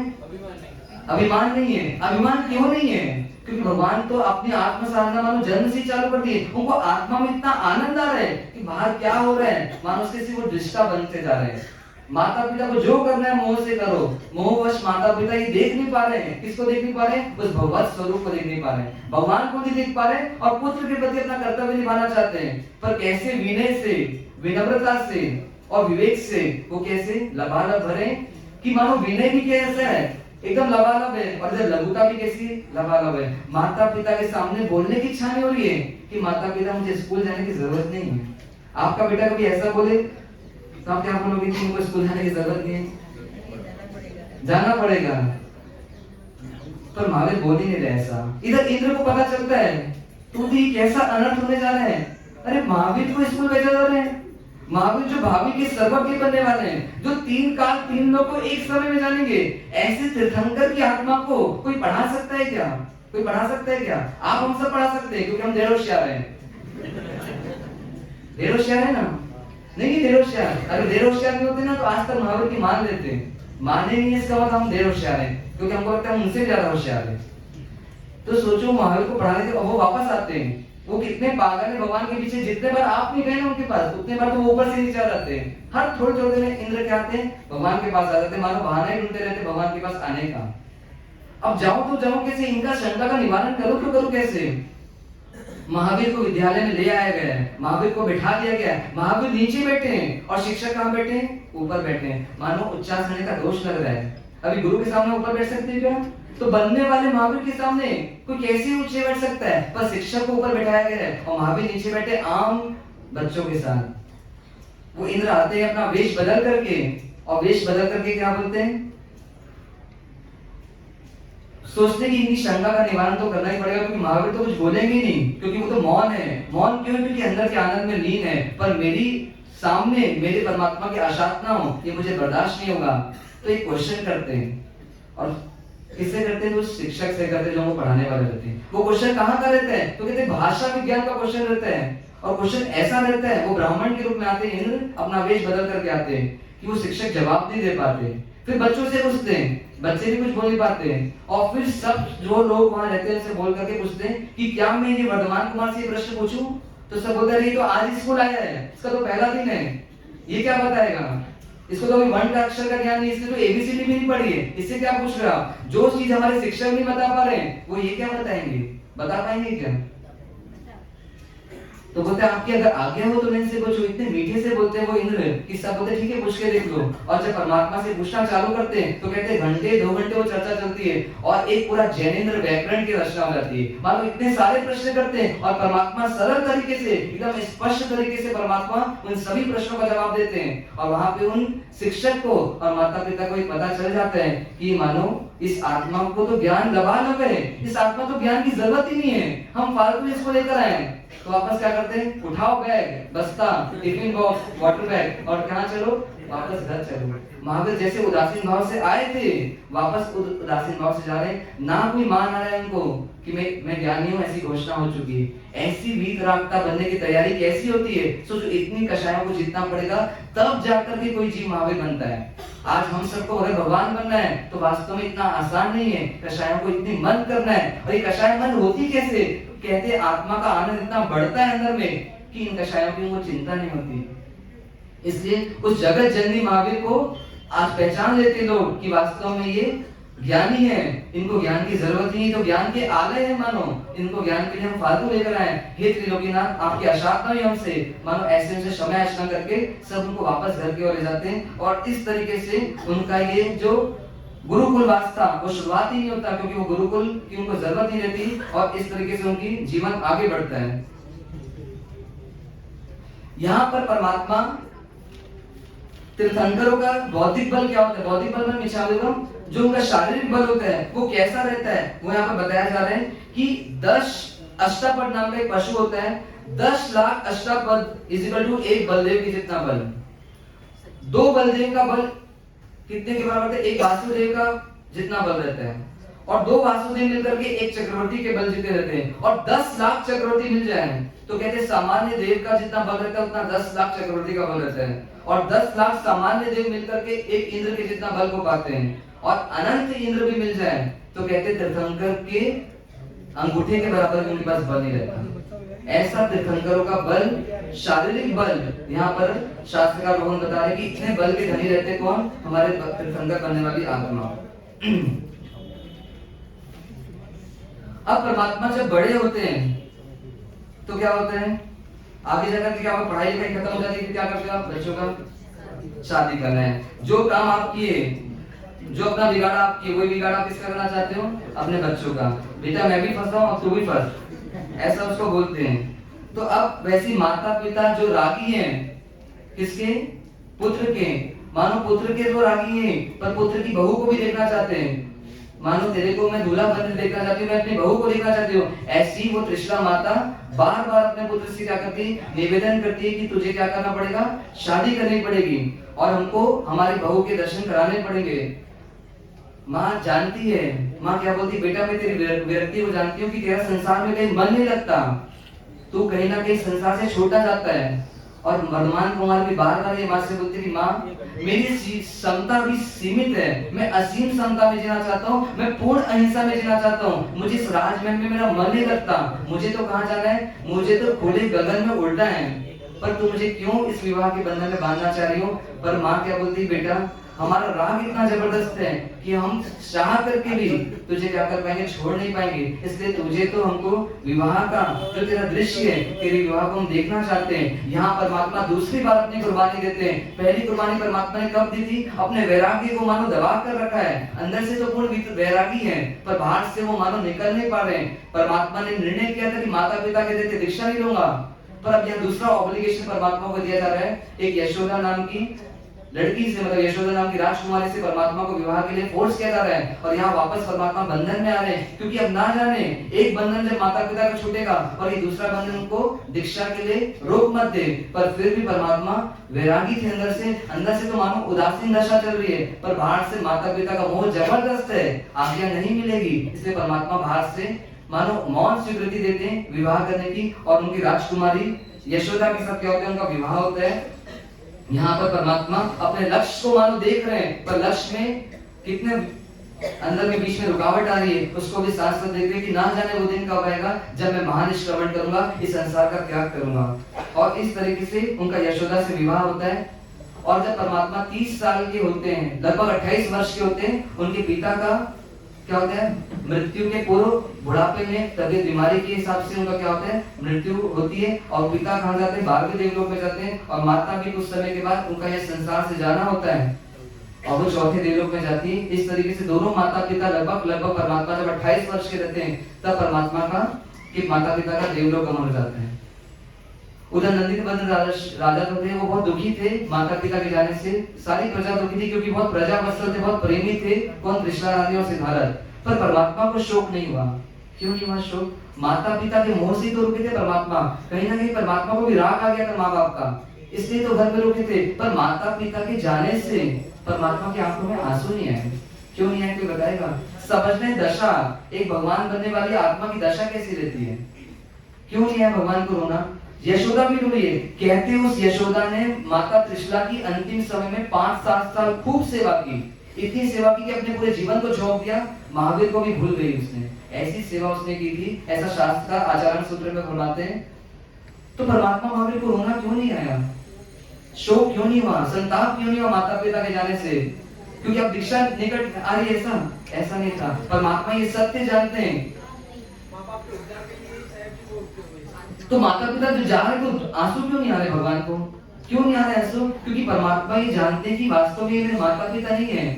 इस आत्मा का ना कोई माता होता है, इस आत्मा का ना कोई पिता होता है। अरे ये माता पिता है कि नैसार जब बना था तब जो मेरे माता पिता थे वो माता पिता है, कि त्रिविश कुमार बना था जब उस समय के माता पिता मेरे माता पिता है, कि जब विश्वभूति बना था तब मेरे माता पिता थे। कौन से जन्म के माता पिता को मैं अपना कहूं? तो कहते कोई माता पिता अपने नहीं, ये सारा शरीर के साथ संबंध है, ये संयोग होता है और ये वियोग भी हो जाता है। तो जब मेरे माता पिता कोई है ही नहीं, इस आत्मा का तो क्या हो रहा है, सरकारी दफ्तर में काम करने वाले कोई व्यक्ति का जैसे तबादला होते रहता है बार बार, ऐसी आत्मा का क्या हो रहा है, 4 गति में तबादला होते जा रहा है। और अनंत बार अनंत माता पिता मिलते हैं, पर कोई भी माता पिता हमेशा रहता नहीं है। तो किस माता पिता को अपना मानो? कोई इस आत्मा का वास्तविक माता पिता नहीं। ये आत्मा वास्तव में खुद में ही इतनी सक्षम है कि उसको किसी माता पिता की जरूरत नहीं है। ऐसा ज्ञान जागृत रहता है। परमात्मा से सहयोग हुआ था और उनका वियोग हो गया, और उसको सत्य को जान करके उनको कभी दुख नहीं होता और कभी संताप नहीं होता। परमात्मा उस वेदना को भूल जाते हैं। अब परमात्मा को लगता है कि वो लक्ष्य जो मैंने संजोया था, जिस लक्ष्य के लिए मैंने जन्म लिया है, जो मैंने लक्ष्य वर्षों पहले निसार के भाव में संजोया था, उस लक्ष्य को का अंतिम पड़ाव मिलना, मतलब अंतिम अब युद्ध की तैयारी करने का समय नजदीक आ रहा है। पर अब क्या होती है, यशोदा जो की पत्नी थी, वो क्या करती है, जब उनको अपनी बात शेयर करते कि मुझे अब जाना है, जिस काम के लिए मैं यहाँ आया हूँ, जिस काम के लिए मैंने जन्म लिया है, उस काम को करने का समय नजदीक आ चुका है। अब चूंकि मेरा जो एक अभिग्रह था, मतलब मेरा जो एक नियम था कि माता पिता कह रहे थे मैं संन्यास जीवन नहीं लूंगा, वो निर्णय, वो समय अब जा चुका है। अब मुझे जल्द से जल्द अपनी यात्रा में जाना है। यशोदा क्या बोलती है, यशोदा क्या बोलती है उस समय अपने पति को? क्या बोलोगी उस समय पति को? महावीर के रूप में अगर पति मिल जाए, इतने सरल हृदय, इतने निष्पाप जीवन जीने वाला व्यक्ति कोई हमारा स्वामी बन जाए, हमारा प्राणनाथ बन जाए, हम उसको छोड़ देंगे क्या? यशोदा बोलती कि अगर आप सन्यासी बनना चाहते हो तो मैं भी आपकी सबसे पहले शिष्या बनूंगी। मानो जैसे उस राम जब वन में गए तो सीता उनके पीछे तुरंत गई, तो मैं भी आपके साथ ही जाऊंगी और मैं भी क्या करूंगी, दीक्षा जीवन को स्वीकार करूंगी। मुझे अपनी शिष्या बना करके आप रखना। क्या बोलते भगवान? वो महावीर क्या बोलते हैं, ऐसा नियम होता है कि मुक्त हुए बिना कभी भी कोई भी शिष्य को स्वीकार नहीं कर सकता। ये तीर्थंकरों का जीवन ऐसा होता है कि मुक्त हुए बिना, मतलब केवल ज्ञान को प्राप्त किए बिना कोई भी आत्मा किसी को शिष्य रूप में स्वीकार नहीं कर सकती। इसलिए मैं जब तक मुक्त नहीं हो रहा हूँ तब तक मैं तुझे शिष्यत्व प्रदान नहीं कर सकता। इसलिए तुमको तो समय का इंतजार करना पड़ेगा, पर मुझे जानना होगा। यशोदा बोलती, क्या स्वामी आपकी मेरे प्रति कोई जिम्मेदारी नहीं है क्या? आपने मेरे साथ विवाह किया है। तो भगवान क्या बोलते हैं, बोलते इस आत्मा का सबसे पहला कर्तव्य इस आत्मा के लिए है। कोई बनने वाला तीर्थंकर किसी के बंधन में रह नहीं सकता, मुझे जाना ही है और मेरा मार्ग को प्रशस्त करो। अरे तुम सीता नहीं बन सकती अभी, तो कम से कम उर्मिला बन जाओ। उर्मिला ने क्या किया था, लक्ष्मण को खुशी खुशी विदा करके विजय तिलक लगाया था, और तुम इंतजार करना, तुम भी अपने धर्म मार्ग में आगे बढ़ो। वास्तव में हमारा संयोग है, ये संयोग को हम क्या करें, अपनी अपनी आत्म कल्याण की यात्रा में हम आगे बढ़ा दें। इसलिए तुम यशोदा अब मुझे रोको मत, अब मुझे क्या करो, मेरा विजय तिलक करके उस विजय युद्ध में, उस युद्ध की जीत के ऐलान के लिए मानो तुम मेरा इंतजार करना, और जब ये युद्ध पूरा हो तुम भी क्या करना, श्रमण जीवन में प्रवेश करना। ऐसा करके परमात्मा यशोदा को ढांढस दे रहे हैं, उनको तैयार कर रहे हैं कि पत्नी क्या कर दे, आज्ञा दे दे। यशोदा का मन मानता है, रोती है अंदर से, बाहर से विलाप करती है, पर क्या करती, साथ में आज्ञा देती है कि जाओ स्वामी, अब तुम मेरे ही स्वामी मत बनो, इस पूरे विश्व के स्वामी बनो और मेरा ही उद्धार मत करो, पूरे विश्व का उद्धार करो, क्योंकि तुम्हारा जन्म ही इसीलिए हुआ है, तुम तीर्थंकर बनोगे, ऐसा कई लोग बोलते हैं। तो शायद तुम तीर्थंकर बनने के लिए आए हो, तो क्या करो, अपने मार्ग में प्रशस्त हो। ऐसा करके यशोदा आज्ञा देती है। अब नंबर किसका आता है? सोचो, इतना आसान नहीं है दीक्षा लेना, बहुत पापड़ बेलने पड़ते हैं। पूछना किसी दीक्षार्थी से, अभी कल सोचो में अभी नहीं बता सकते, पर सोचो परमात्मा कितने बेचैन है। आपको संसार में कोई चीज करने की इच्छा होती है, आपको कितने लोगों से पूछना पड़ता है। सोचो, एक आत्म कल्याण के मार्ग में भगवान को आगे बढ़ना है। अब अगली गाथा कौन सी है? नंदीवर्धन की। नंदीवर्धन क्या बोल रहे हैं? जा रहे हैं भगवान, क्योंकि बड़े भाई हैं, उनकी आज्ञा के बिना तो मैं ये काम कर नहीं सकता, उनकी आज्ञा भी बहुत जरूरी है। बोलते भ्राताश्री, माता पिता जा चुके हैं और अब मुझे अपने साम्राज्य में जाना है, अब मुझे विजय युद्ध में जाना है। नंदीवर्धन, मुझे कैसी बातें कर रहे हो? तेरी दुनिया मेरे से अलग है क्या? तू कौन सी दुनिया की बात करता है? कौन सी साम्राज्य की बात करता है? कौन सी जीत तुझे चाहिए? मानो बहुत सारे क्वेश्चन कौन कर रहे हैं? नंदीवर्धन अपने भाई से बोल रहे हैं। तो बोलते, मेरा साम्राज्य जानना चाहते हो तुम? हे भ्राताश्री, मैं पूरी पृथ्वी को अपना साम्राज्य बनाना चाहता हूँ। मेरी मैत्री क्या हो, मेरी अहिंसा क्या हो, इस पृथ्वी के सभी जीव के साथ हो जाए, ऐसे साम्राज्य में मैं जाना चाहता हूँ। मेरे शत्रु है, मेरे मोह राग द्वेष, मैं उनको जीतने के लिए युद्ध करना चाहता हूँ और उसकी विजय का खुशियां मैं बनाना चाहता हूँ। तो अब आप मुझे क्या करो, अवरोध मत करो। भाई, मैं जानता हूँ कि मुझे पुण्य से भाई के रूप में स्वयं भगवान मिले हैं, ये मैं जानता हूँ, पर क्या करूँ, माता पिता का अभी क्या हुआ, देहांत हुआ है, उनके राग से तो मैं पीड़ित हूँ, उनके विछोड़ से तो मैं पीड़ित हूँ, और अब तुम जाने की बात कर रहे हो। ऐसा मत करो। तुम जाओगे जंगलों में, मेरा क्या होगा? अरे तुमको भूख लगेगी, तुम तप करोगे, इधर भूख मुझे लगेगी, तुम गर्मी को सहोगे, तुम धूप में खड़े रहोगे, गर्मी मुझे लगेगी, तुम ठंड में रहोगे, सर्दी मुझे लगेगी, तुमको सोने के शैया नहीं मिलेगी, रात को नींद मुझे नहीं आएगी। मानो मैं जीऊंगा कैसे? मानो वर्तमान नहीं जाने कि राजमहल तुम्हारे साथ जा रहा है, मेरी दुनिया तो वीरान हो जाएगी। ऐसा कौन बोल रहे? नंदीवर्धन विलाप कर रहे हैं, क्योंकि भाई के रूप में क्या है, मानो कि पिता तुल्य है, ऐसा विलाप उनको चल रहा है। पर फिर भी मैं बनने वाले तीर्थंकर को रोक नहीं सकूंगा, मुझे आज्ञा तो देनी ही है और तुमको जाना ही है और तुमको अपने लक्ष्य को पूरा करना ही है, इसमें मेरा आशीर्वाद भी है तुम्हारे साथ। पर क्या करो, 2 वर्ष और रुक जाओ। परमात्मा को फिर तीसरी बार अपनी कुर्बानी देनी पड़ रही। माता पिता ने रोका, फिर शादी करवा दी भगवान की। अब 2 साल और कौन रोक रहे? भाई रोक रहे हैं। अब परमात्मा क्या करेंगे? क्या करना चाहिए परमात्मा को? परमात्मा मानो मौन हो गए, परमात्मा मानो औचित्य का पालन करते जा रहे बाहर से, पर अंदर से उदासीनता बढ़ाते जा रहे हैं। मानो अब परमात्मा क्या कर रहे हैं, उस उपवन को, उस भवन को मानो उन्होंने वन बना लिया है और कहते ही 2 साल उन्होंने कैसे गुजारे। तो शास्त्रकार भगवान फरमाते हैं कि परमात्मा लगभग अब मौन साधना में चले गए, ध्यान की स्थिति बढ़ते जा रही है, आहार लेना कम कर दिया, सोना कम कर दिया, सचित का त्याग कर दिया और एकांतवास में 7वें माले 6वें माले का जो उनका राजमहल था उसमें रह करके रहने लगे। मानो उनकी वैराग्य की स्थिति बढ़ते जा रही है। नंदीवर्धन को भी लगने लगा कि अब इसको रोकना बहुत मुश्किल है, चाह करके इसको रोक नहीं सकते, क्योंकि इसका वैराग्य का रस मानो टपक रहा है और दुनिया को दिखने लगा है, अब इसको आज्ञा देनी होगी। अब जब दीक्षा की घड़ी नजदीक आती है, 2 साल पूरे होने के लिए 1 साल बचता है, तब परमात्मा क्या करते हैं, मानो हर तीर्थंकर का एक औचित्य होता है कि वो क्या करते हैं, वर्षी दान देना प्रारंभ करते हैं। 1 साल पहले से जब परमात्मा घर का त्याग करेंगे, महानिष्क्रमण करेंगे, परमात्मा वर्षी दान देते हैं। कैसे देते हैं? तो कहते हैं सुबह सुबह सूर्योदय से लेकर के 1.25 प्रहर तक लगभग 4 घंटे के आसपास परमात्मा रोज 1,08,00,000 स्वर्ण मुद्राओं का दान करते हैं। और वो दान किसको करते हैं? तो कहते हैं राजाओं भी लेते हैं, प्रजा भी लेती है, सेठ भी लेता है, दीन दुखी दुखियारे भिखारी गरीब आदि सबको ये दान मिलता है। कहते बिना पक्षपात होकर के परमात्मा ऐसी घोषणा करते हैं, मानो देवता ऐसी घोषणा करते हैं। वहां पर देवता इस पूरे काम में रहते हैं, उनके साथ 1 साल वो घोषणा करते हैं जिसको जो चाहिए वो ले जाओ, यहाँ खुले हाथ से परमात्मा दान दे रहे हैं। और कहते हैं परमात्मा के हाथ से दान कौन ले पाता है? तो कहते हैं जो भव्य जीव होता है, जो आगे जाकर कभी ना कभी मुक्त होगा, ऐसे ही लोगों को वो दान मिल पाता है।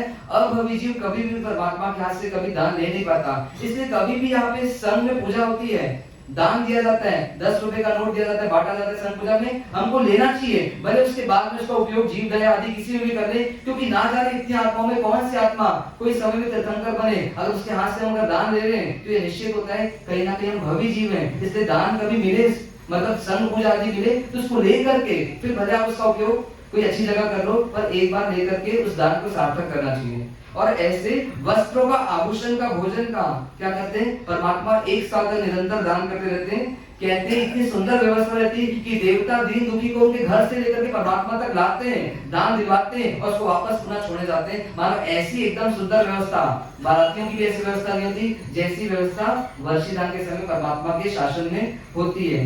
और अब जब दीक्षा का जीवन, दीक्षा का काल नजदीक आने वाला रहता है, तब किसकी कौन आता है, तो कहते अब परमात्मा को के पास, कहते पूरे वर्ष भर में परमात्मा ने कितना दान देते 1 साल में, तो कहते 3 अरब 88 करोड़ मतलब 88 करोड़ 80 लाख स्वर्ण मुहर का पूरा 1 साल में नंदीवर्धन राजा के कोष से परमात्मा दान देते हैं। ऐसा संवत्सर दान परमात्मा दीक्षा के पूर्व करते हैं। क्यों करते हैं, क्यों करते परमात्मा वर्षी दान, ये भी जानना बहुत जरूरी है।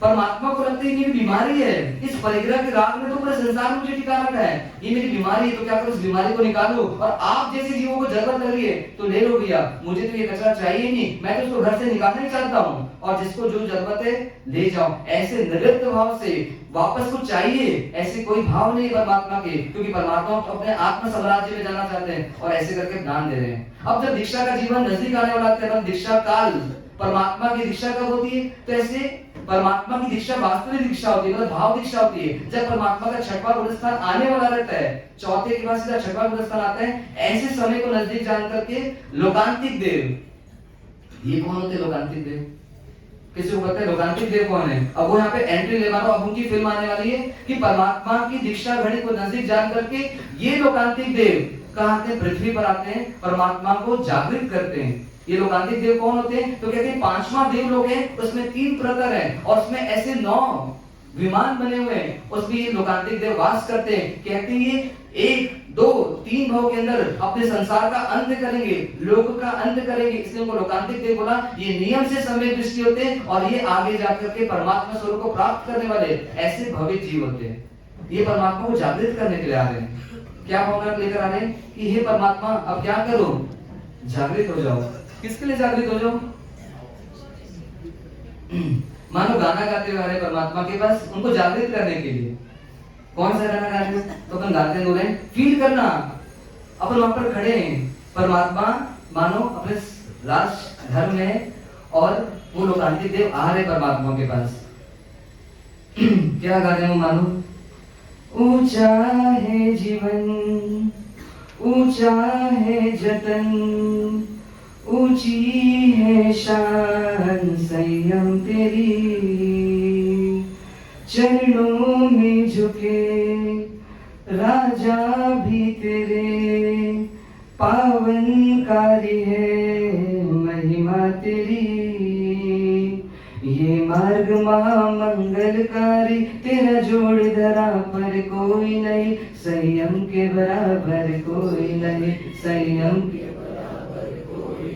तेरी करुणा से जो गहरा है, ऐसा तो सागर कोई नहीं, संयम के बराबर कोई नहीं, संयम के बराबर कोई नहीं, संयम के बराबर कोई नहीं। वो परमात्मा को बोल रहे हैं कि परमात्मा जिस कार्य के लिए आप पधारे हो, उस कार्य को करने का समय आ गया है।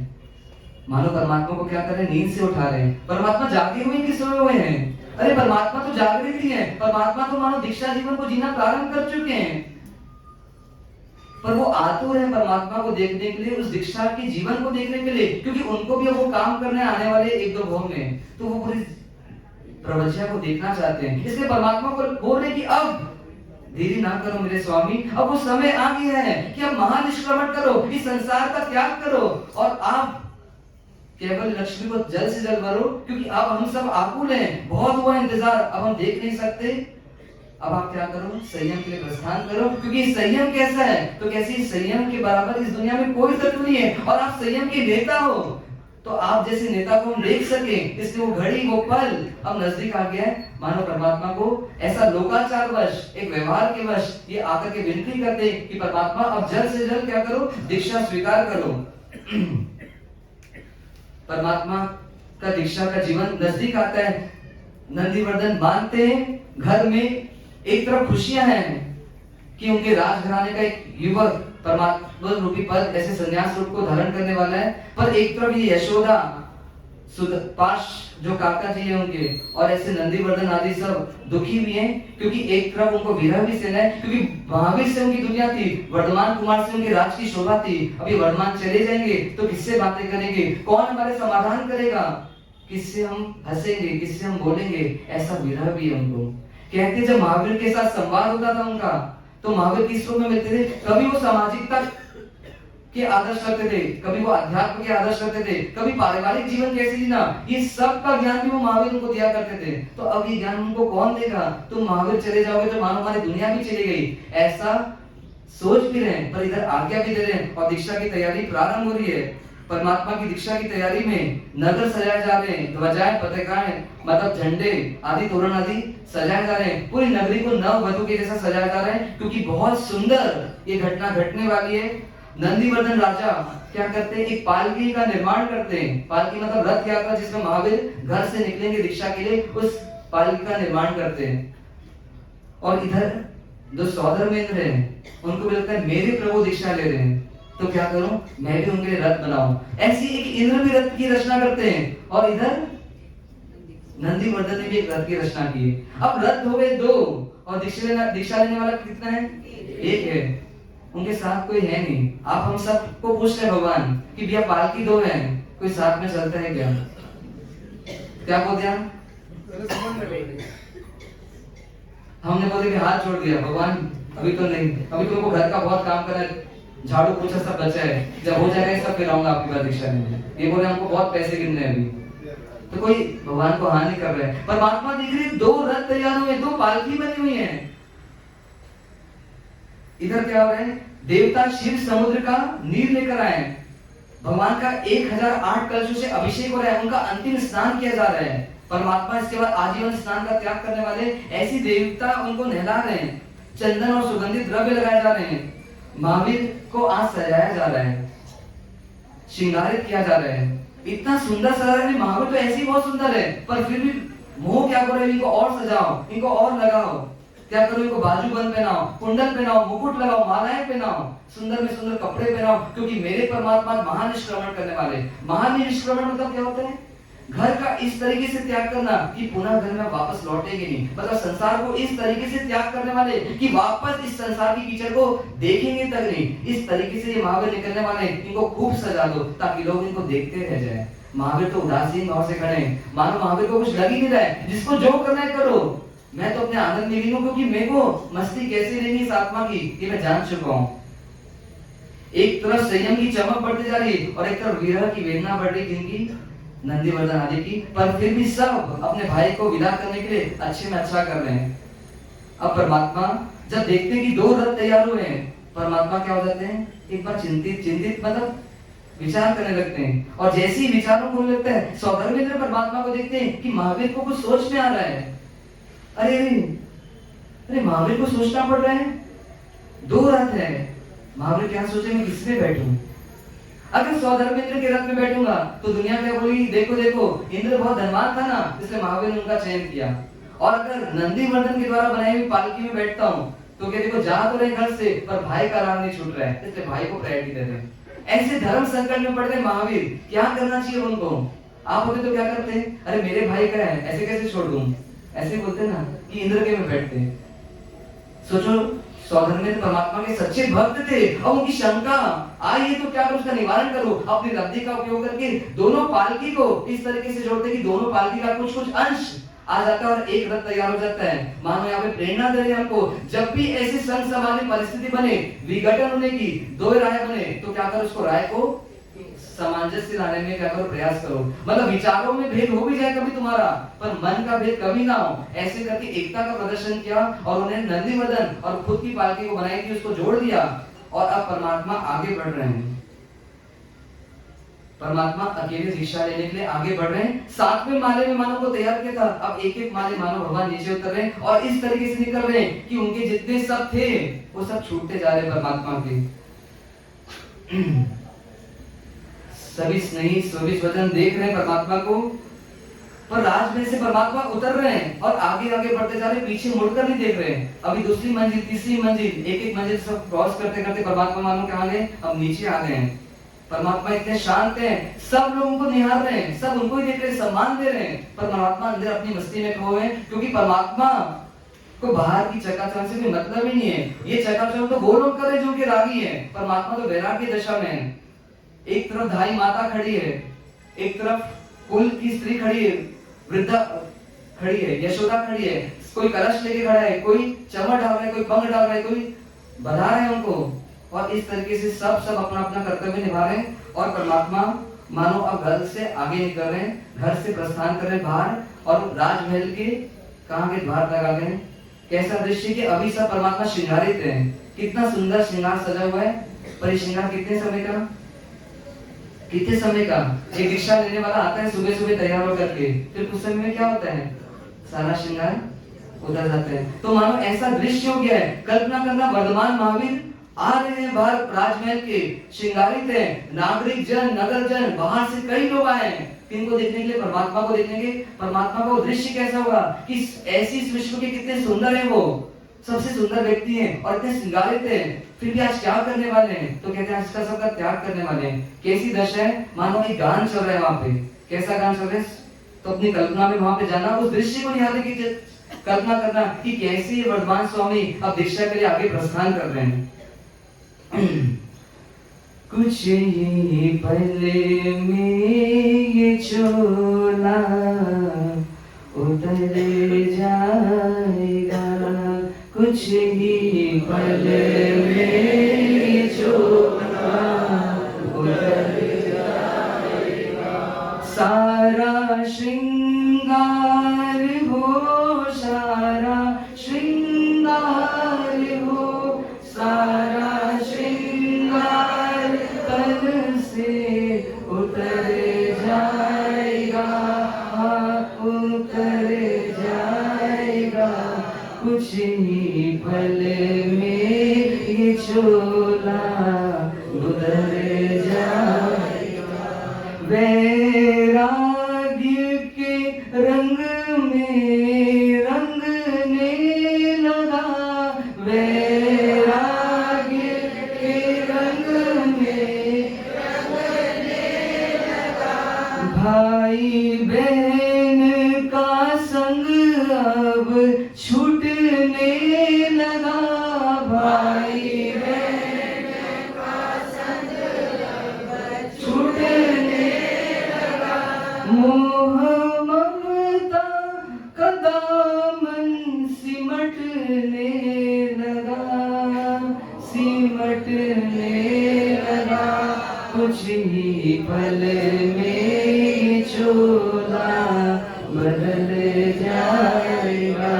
सारा श्रृंगार तन से उतर जाएगा, हाँ उतर जाएगा। कुछ ही पल में चोला उतर जाएगा। परमात्मा आगे बढ़ रहे हैं, पालकी में बैठा है उनको। यशोदा ने अंतिम विजय तिलक किया है। एक सदवा, एक बहू बनकर आई थी यशोदा, अब अपने पति को जगत का स्वामी बना रही है, मानो अपने पति को दुनिया से शेयर कर रही है। एक स्त्री कभी पति को शेयर कर सकती है क्या किसी और के साथ?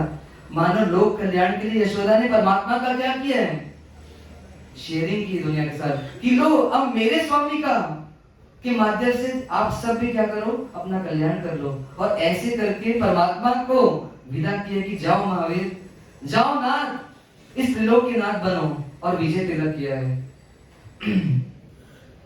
पालकी में बैठते हैं परमात्मा, देवता मनुष्य पालकी को उठा रहे हैं, दोनों ही साथ में उठाया है पहले, और आगे बढ़ते जा रहे हैं। देवता गान कर रहे हैं, जय जय नंदा, जय जय भद्दा, जय जय नंदा, जय जय भद्दा, और पालकी की यात्रा चालू हो रही है। परमात्मा अब निकल पड़े हैं। सारा नगर जन देख रहा है कि आज क्या घटना घटने वाली है, ये राजकुमार वर्धमान क्या करने वाले हैं, अरे ये महावीर कहाँ जा रहे हैं, कोई आश्चर्यकारी घटना घट रही है क्या? सब उत्साहित हैं, कहते 108 रथ, 108 घोड़े, 108 हाथी और 108 सुबह परमात्मा के रथ के आगे पहले उनका क्या करें, प्रशस्त करें उनके मार्ग को। ऐसा भव्य गड़बड़ा किसका निकल रहा है, त्रिलोकीनाथ का निकल रहे हैं।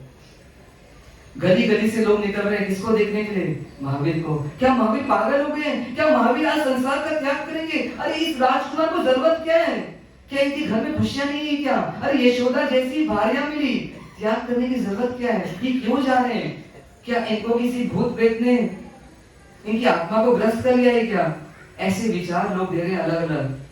और महावीर तो क्या करें, बढ़ते जा रहे हैं। महावीर किसी की सुन नहीं रहे, क्योंकि अब नहीं सुनना। चार गति में बहुत सुन लिया किसी की, पर अब तो इस आत्मा की आवाज सुनना है। और ऐसा सोच सोच कर महावीर आगे बढ़ते जा रहे हैं। सबकी आंखें कैसी होती जा रही, नम होती जा रही। रो क्यों रहे लोग, क्यों रो रहे? क्योंकि महावीर जा रहे हैं। सोचो, महावीर जिस घर में आए थे खुशियां ही थी घर में, अब महावीर जा रहे तो मानो खुशियां जा रही घर से। ऐसा उस परिवार वालों को लग रहा है, मानो हमारा तो स्टोरी क्या हो रहा है, अस्त हो रहा है। ऐसा नंदीवर्धन मानो कोई मर रहा हो, ऐसा विलाप कर रहे। कौन? वो नंदीवर्धन। लाखों नेत्र निहार रहे किसको, सूर्य से चमकते महावीर को, कि महावीर कैसे चमकेंगे। वो चमकेंगे बाद में, मानो महावीर तो अभी क्या कर रहे हैं, चमक रहे हैं। एक तक देख रहे हैं किसको, महावीर को। क्यों देख रहे हैं लोग? क्योंकि लोगों को एक्सेप्ट नहीं हो रही घटना कि आज महावीर संसार का त्याग कर देंगे। अरे जिस महावीर से हम बातें करते थे, वो महावीर अब चले जाएगा क्या इस दुनिया से? मानो घर से नहीं जा रहा है, मानो हमारी दुनिया से जा रहा है, ऐसा सबको लग रहा है। दो तरीके के लोग हैं। कुछ लोग तो महावीर को बधा रहे हैं, जो महावीर को महावीर बनते देखना चाहते हैं, जो भगवत स्वरूप को देखना चाहते हैं, वो तो बहुत खुश हैं, क्योंकि महावीर ने क्या किया है, मानो प्रयाण किया है महावीर बनने की यात्रा में। पर कुछ लोग जो रागी हैं, जो मोही हैं, जो नंदीवर्धन जैसे हैं, जो उनके बिना रह नहीं सकते, जिनकी दिन की शुरुआत और रात्रि का अस्त उनके माध्यम से होती थी, ऐसे वो विलाप कर रहे हैं। वो महावीर को छोड़ना नहीं चाहते, पर महावीर ना मोह के आंसू को देख रहे हैं, ना किसी की भक्ति को देख रहे हैं। महावीर तो सिर्फ बढ़ते जा रहे हैं।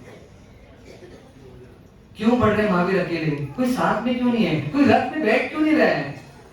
क्यों नहीं बढ़ पा रहे हैं? आप हम सब वहां होते हैं, हम में से उस महावीर के साथ, महावीर अच्छे तो लग रहे हैं सबको, महावीर जा रहे तो रोना भी आ रहा है, पर महावीर के साथ कोई बढ़ने को तैयार नहीं हो रहा है। क्यों नहीं हो रहे? अरे सौधर्मेंद्र पालकी 10 बना देते अगर 10 लोग आते तो, क्योंकि इंद्र स्वयं है परमात्मा के वरघोड़े में। पर कोई आ क्यों नहीं रहा है? जब महावीर से पूछते कि महावीर आप अकेले ही क्यों जा रहे हो, आपके साथ कोई आ क्यों नहीं रहा है, क्यों नहीं आ रहा है? क्या महावीर पसंद नहीं है? आप सोचना, महावीर को चाहते हो ना, सिमंदर स्वामी को चाहते हो ना, पर जब महावीर दीक्षा लेने वाले हैं और हम अगर वहां साथ हैं, तो हम क्यों नहीं जा रहे उनके साथ में? कौन रोक रहा है हमको? महावीर से पूछते, हे महावीर बताओ कि रोक कौन रहा है हमको? महावीर क्या बोल रहे हैं? तो महावीर उस सत्य को बता रहे हैं कि जिस सत्य की वजह से आप क्या हो, इस संसार में हो, और जिस सत्य को जानने के बाद महावीर क्या हुए, इस संसार से मुक्त हो गए हैं।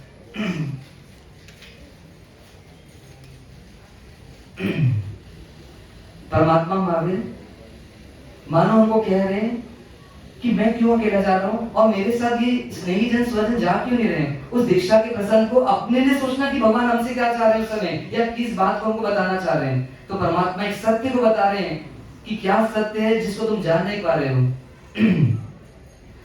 मोह रूप मृग तृष्णा जल में मिथ्या जल चमके, मृग चेतन नित भ्रम में उठ उठ दौड़े थक थक के, जल नहीं पावे प्राण गमावे, भटक भटक मरता, वस्तु पराई माने अपनी, भेद नहीं करता। महावीर से पहले पूछते कि महावीर आप जा क्यों रहे हो, और हम यहाँ क्यों रुके हुए हैं? तो महावीर बोलते तुमको कोई रोक रहा है। कौन रोक रहा है? तो तुम्हारा भ्रम चल रहा है, जिसकी वजह से तुम संसार में हो, और उस भ्रम को मैंने मिटा दिया है, इसलिए मुझे संसार छोड़ने में कोई दिक्कत नहीं हो रही है। क्या भ्रम चल रहा है? तो कहते तुमको लगता है कि सुख संसार से मिलेगा, तुम ये सत्य को देख नहीं पा रहे कि सुख संसार में नहीं है, सुख तो आत्मा में है, और मैं उस आत्मा के सुख को पाने के लिए जा रहा हूँ। तुम्हारा मिथ्यात्व क्या बोलता है कि जब सुख आएगा तो पति पत्नी परिवार पैसे पद प्रतिष्ठा इन सब से सुख मिलेगा। उस मृग को क्या हो जाती है, भ्रम हो जाता है, कस्तूरी रहती है अंदर है और उसको खुशबू आती है तो लगता है खुशबू बाहर से आ रही है, तो भागता है उसके पीछे कि पता करूं कहां पर है ये कस्तूरी, पर भागता जाता है, थक जाता है और प्राण गंवा देता है और ऐसे करके मर जाता है। वही हालत किसकी हो रही है, बोले तुम जैसे जीवों की हो रही है, क्योंकि तुम सत्य को देखना नहीं चाहते। सुख बाहर ढूंढ रहे हो जबकि सुख बाहर है ही नहीं, ये महावीर बोल रहे हैं। और थक जाओगे और क्या हो जाओगे, एक दिन मर जाओगे, पर कभी महावीर के नहीं हो पाओगे। इसलिए महावीर क्या करे, सत्य को पहचानो। ये मिथ्यात्व तुमको रोक रहे संसार में। यशोदा पत्नी तो बन गई, पर यशोदा जाने को तैयार नहीं हो पा रही है। मानो वो नंदीवर्धन जाने को तैयार नहीं हो रहे। जो सुख महावीर को दिखा आत्मा में, वो सुख सगा भाई आत्मा में देख नहीं पा रहा है। इसलिए नंदीवर्धन वापस कहां चले जाएंगे, राज महल में चले जाएंगे और वो महावीर आगे बढ़ जाएंगे। और इस तरीके से वो महावीर आगे बढ़ रहे हैं। कुछ लोग आशीर्वाद दे रहे कि जाओ जाओ, तुम जुग जुग जीना, तुम चिरंजीवी बनना, तुम परीक्षाओं को सहना, तुम समिति गुप्ती पालन करके आज महात्मा बनने वाले हो, कल परमात्मा बनना और वापस जल्दी आना और हम सबको तारना। ऐसा आशीर्वाद कई लोगों को दे रहे हैं कि हे महावीर, हे वर्धमान कुमार, तुम्हारी यात्रा सफल हो, तुम जिस लक्ष्य से निकलो तुम उसमें आगे बढ़ते जाना। ऐसे आशीर्वाद देने वाले भी उस जुलूस में कई लोग थे। और अब जुलूस आगे बढ़ते जा रहा है। कहां पहुंचा है, तो कहते हैं जुलूस उस वन में पहुंच चुका है। कौन सा वन था जहां परमात्मा की दीक्षा होती है, तो कहते ज्ञात वन खंड, राम के वन में परमात्मा पूरी नगर की सीमा से बाहर आते हैं। कुछ समय जुलूस मनुष्य उठाते हैं, कुछ समय जुलूस का जो रथ होता है, पालकी होती है, उसको इंद्र उठाते हैं, मतलब देवी देवता उठाते हैं। और इस तरीके से रथ पहुंचता है कहां पे, ज्ञात वन खंड में। अब भगवान आ चुके हैं, पालकी से नीचे उतर रहे हैं और परमात्मा पालकी से नीचे उतरते हैं और परमात्मा एक वृक्ष के नीचे जाकर खड़े हो जाते हैं। कौन सा वृक्ष, तो कहते हैं अशोक वृक्ष। अशोक वृक्ष क्या, अशोक वृक्ष में क्यों खड़े हुए परमात्मा, बाहर से अशोक वृक्ष को पहचानना मत। परमात्मा मानो शोक से रहित हो गए, अब कोई संताप नहीं है, कोई राग द्वेष नहीं है उनके में। ऐसे परमात्मा परम आनंद में अब परमात्मा स्थिर खड़े हो गए वहां पर। अब क्या होने वाला है, तो कहते वहां पर ऐसा दृश्य हो गया है कि सारा वन मानो शांत हो गया है, पेड़ हिलना बंद हो गए हैं, हवा बहना बंद हो गई है, चिड़िया चहचहाना बंद कर दी है और सारा वातावरण एकदम नीरव शांत हो गया है। क्योंकि मानो पूरी प्रकृति, पूरी कायनात अब किसको देखना चाह रही है, उस महावीर को देखना चाह रही है कि अब ये महावीर क्या करने वाले हैं। कौन से दुर्लभ दृश्य जो अनंत काल की यात्रा में कभी कभी देखने को मिलता है कि एक तीर्थंकर बनने के लिए दीक्षा को अंगीकार करने वाले ऐसे दृश्य को देखने के लिए मानो पूरी पृथ्वी अपना काम छोड़ करके सिर्फ और सिर्फ क्या कर रही है, उनको देखना चाह रही है। परमात्मा अपने आभूषणों को निकालना प्रारंभ करते हैं। कभी इधर से चूड़ी निकाल रहे, कभी इधर से, कभी अंगूठी निकाल रहे हैं, मानो मुकुट निकाल रहे हैं, सबको निकाल रहे हैं। अब हम सब क्या करते हैं, उसको पहनने में मजा करते हैं, पहनने में कितना आनंद आता है, पर परमात्मा को भार लग रहा है। सोचो उनकी दृष्टि कैसी है और हमारी दृष्टि कैसी है, कैसा मिथ्यात्व चल रहा है, जिसमें हमको दुख लग रहा है उसमें हमको सुख लग रहा है। परमात्मा सब निकाल के निर्भर हो रहे हैं, परिग्रह को रखने की इच्छा नहीं हो रही है और मानव परमात्मा ने सब चीज को निकाल दिया है और किसको दे दिया है, वो नंदीवर्धन को सब सौंप दिया है। अरे बाहर का श्रृंगार निकाल दिया, पर आत्मा का श्रृंगारित करने के लिए मानो ये भागवती दीक्षा को अंगीकार करने वाले मेरे भगवान अब प्रवर्ज्या के परमात्मा ने अपना हाथ उठाया है, हाथ ऊपर जा रहा है। क्यों जा रहे हैं, पूरी दुनिया देखी आखिर कर क्या रहे हैं महावीर, ये वर्धमान कुमार कर क्या रहे हैं, तो कहते हैं अब हाथ उठाया है किसके लिए, पंचमुष्टि रोज करने के लिए। परमात्मा बालों को खींच रहे हैं, खाली बालों को नहीं खींच रहे हैं, मानो अपनी कषायों को भी क्या कर रहे हैं, निकाल रहे हैं। मान कषाय, इन बालों के माध्यम से जो मान कषायों को हो सकती थी कि इतने सुंदर बाल है, इतने सुंदर बाल है, उन कषायों को भी भगवान क्या कर रहे हैं, निकाल रहे हैं।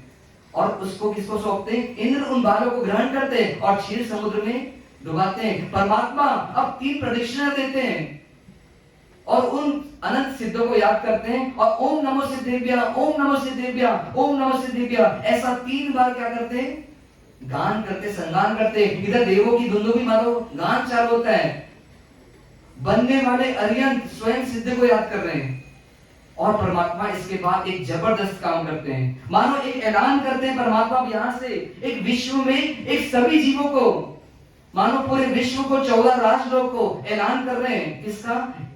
युद्ध का ऐलान कर रहे हैं। कैसे युद्ध का?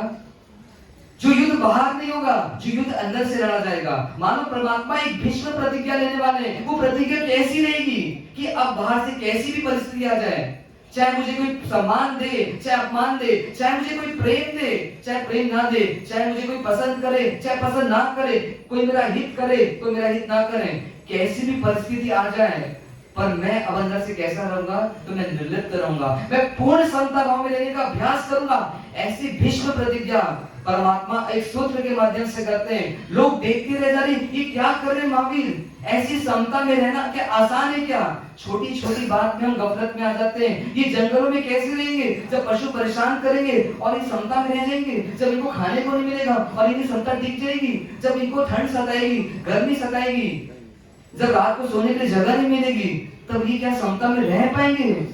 कितना बड़ा आश्चर्य। कहते ऐसी प्रतिज्ञा तो दुनिया में किसी ने नहीं ली। परमात्मा पूर्ण रूप से अब समता का ऐलान कर रहे हैं, मानो एक जंग छेड़ रहे हैं। किसके विरुद्ध? स्वयं के विरुद्ध।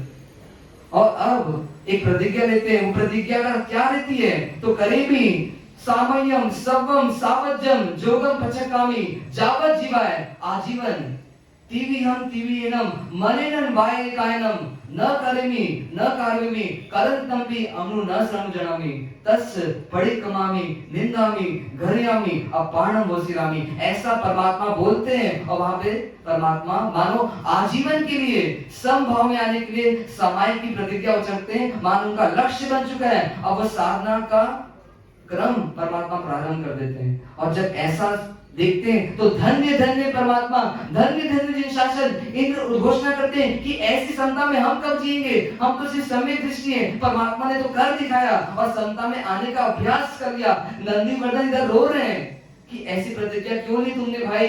ये प्रतिज्ञा में टिकना कितना कठिन है।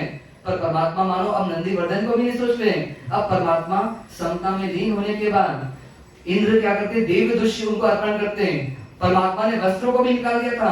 परमात्मा नग्न हो जाते हैं क्योंकि परमात्मा को शरीर भी परिग्रह लगता है। तो शरीर के ऊपर जितनी भी चीजें वो मानो परिग्रह है, उसको सबको उतार देते हैं। और परमात्मा दीक्षा देने के बाद जब देव दोषी अर्पण होता है तो परमात्मा उसके प्रति कोई राग नहीं करते। वो मानो ऊपर से आया है, ऊपर ऊपर टिक गया, ना उसके प्रति कोई राग का भाव है, ना कि उसके प्रति कोई द्वेष का भाव है। वो वस्त्र इंद्र परमात्मा की सुशोभा बढ़ाने के लिए वो देव दोषी वहां पे अर्पित करते हैं।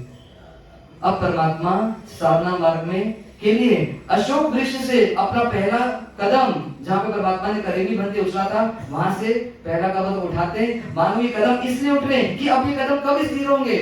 तो कहते हैं कब स्थिर होंगे? जब परमात्मा पूरे विजयवंत हो जाएंगे, जब मोह को पूरा जीत लेंगे, साम्राज्य को पूरा जीत लेंगे, इस आत्मा के साम्राज्य को पा लेंगे, तब जाकर के ये कदम क्या होंगे? थमेंगे। तब तक के परमात्मा एक ना जाने वो रहा, वो मंजिल कब मिलेगी कुछ मालूम नहीं, इस जन्म में मिलेगी लेकिन कब मिलेगी मालूम नहीं। परमात्मा ने इस यात्रा में अपने आप को प्रयाण किया है, एक कदम उठाया है और मानो एक गान चल रहा है। साधना के रास्ते आत्मा के वास्ते चल रे राही चल, चल रे राही चल। साधना के रास्ते आत्मा के वास्ते चल रे राही चल, चल रे राही चल।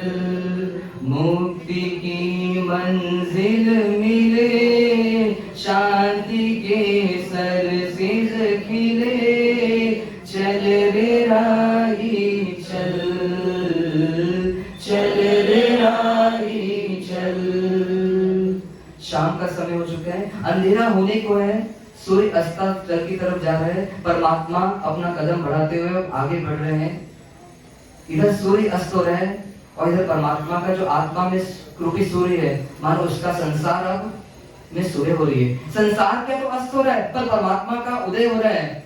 लोग देख रहे हैं, जितने भी लोग आए थे, पारिवारिक जन, नागरिक जन, देवी देवता, वो सब परमात्मा को जाते हुए देख रहे हैं। परमात्मा आगे चलते जा रहे हैं, पीछे मुड़ नहीं रहे हैं। और उनको कब तक देखा जा रहा है? तब तक वो दृष्टि से ओझल ना हो जाए। और सब उनको मानो विदा कर रहे हैं, कोई साथ नहीं जा रहा है, सब वापस अपने अपने घर जाने को लगे, मानो परमात्मा को उन्होंने वहां अकेला छोड़ दिया है। अब परमात्मा अपनी यात्रा में निकल पड़े। क्यों जा रहे हैं परमात्मा पहले? परमात्मा किसी को बोल क्यों नहीं रहे? नंदीवर्धन को क्यों नहीं बोले कि आज रात्रि तो मेरे साथ रुक जाओ? इंद्र को क्यों नहीं बोले कि आज तो कम से कम रुक जाओ, इतनी दूर से आए हो, आज ही मैंने दीक्षा ली है, कम से कम आज तो मेरे साथ रहो? ऐसा क्यों नहीं बोल रहे परमात्मा? क्यों नहीं बोल रहे? राग नहीं है। राग क्यों नहीं है परमात्मा को? राग नहीं है सबको पता है, पर क्यों नहीं आया राग? इस पर जाना है अपन को। ये जब तक नहीं समझ आएगा तब तक परमात्मा को समझ नहीं पाएंगे अपन। परमात्मा इस सत्य को देख रहे, जा रहा हूं अकेले। तो अकेले क्यों जा रहे? क्योंकि परमात्मा को पता है कि मैं अकेला ही हूं। क्या सत्य बोले परमात्मा? जन्मे मरे अकेला चेतन, सुख दुख का भोगी, और किसी का क्या एक दिन यह देह जुदा होगी। कमला चलत न पेड़ जाए, मरघट तक परिवारा, अपने अपने सुख को रोए पिता पुत्र दारा, अपने अपने सुख को रोए पिता पुत्र दारा।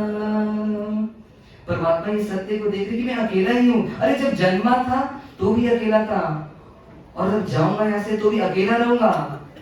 पर इससे भी बड़ा सत्य कि जब जीवन जी रहा हूं तभी मैं अकेला ही हूं। हम सबको क्या लगता है कि मेरे साथ मेरी पत्नी है, मेरे साथ मेरे बच्चे हैं, मेरे साथ मेरा पैसा है, मेरे साथ मेरा परिवार है।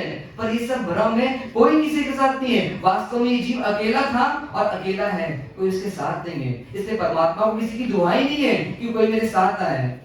सब अकेले थे, इसलिए अकेले आते हैं और अकेले चल जाते हैं। अरे घर में किसी को कैंसर होता है, ज्यादा से ज्यादा उसको दवाई दे दी जाती है, उसको खाना दे दिया जाता है, पर उसकी पीड़ा को कोई हर नहीं सकता, क्योंकि वो अकेला है उस पीड़ा में।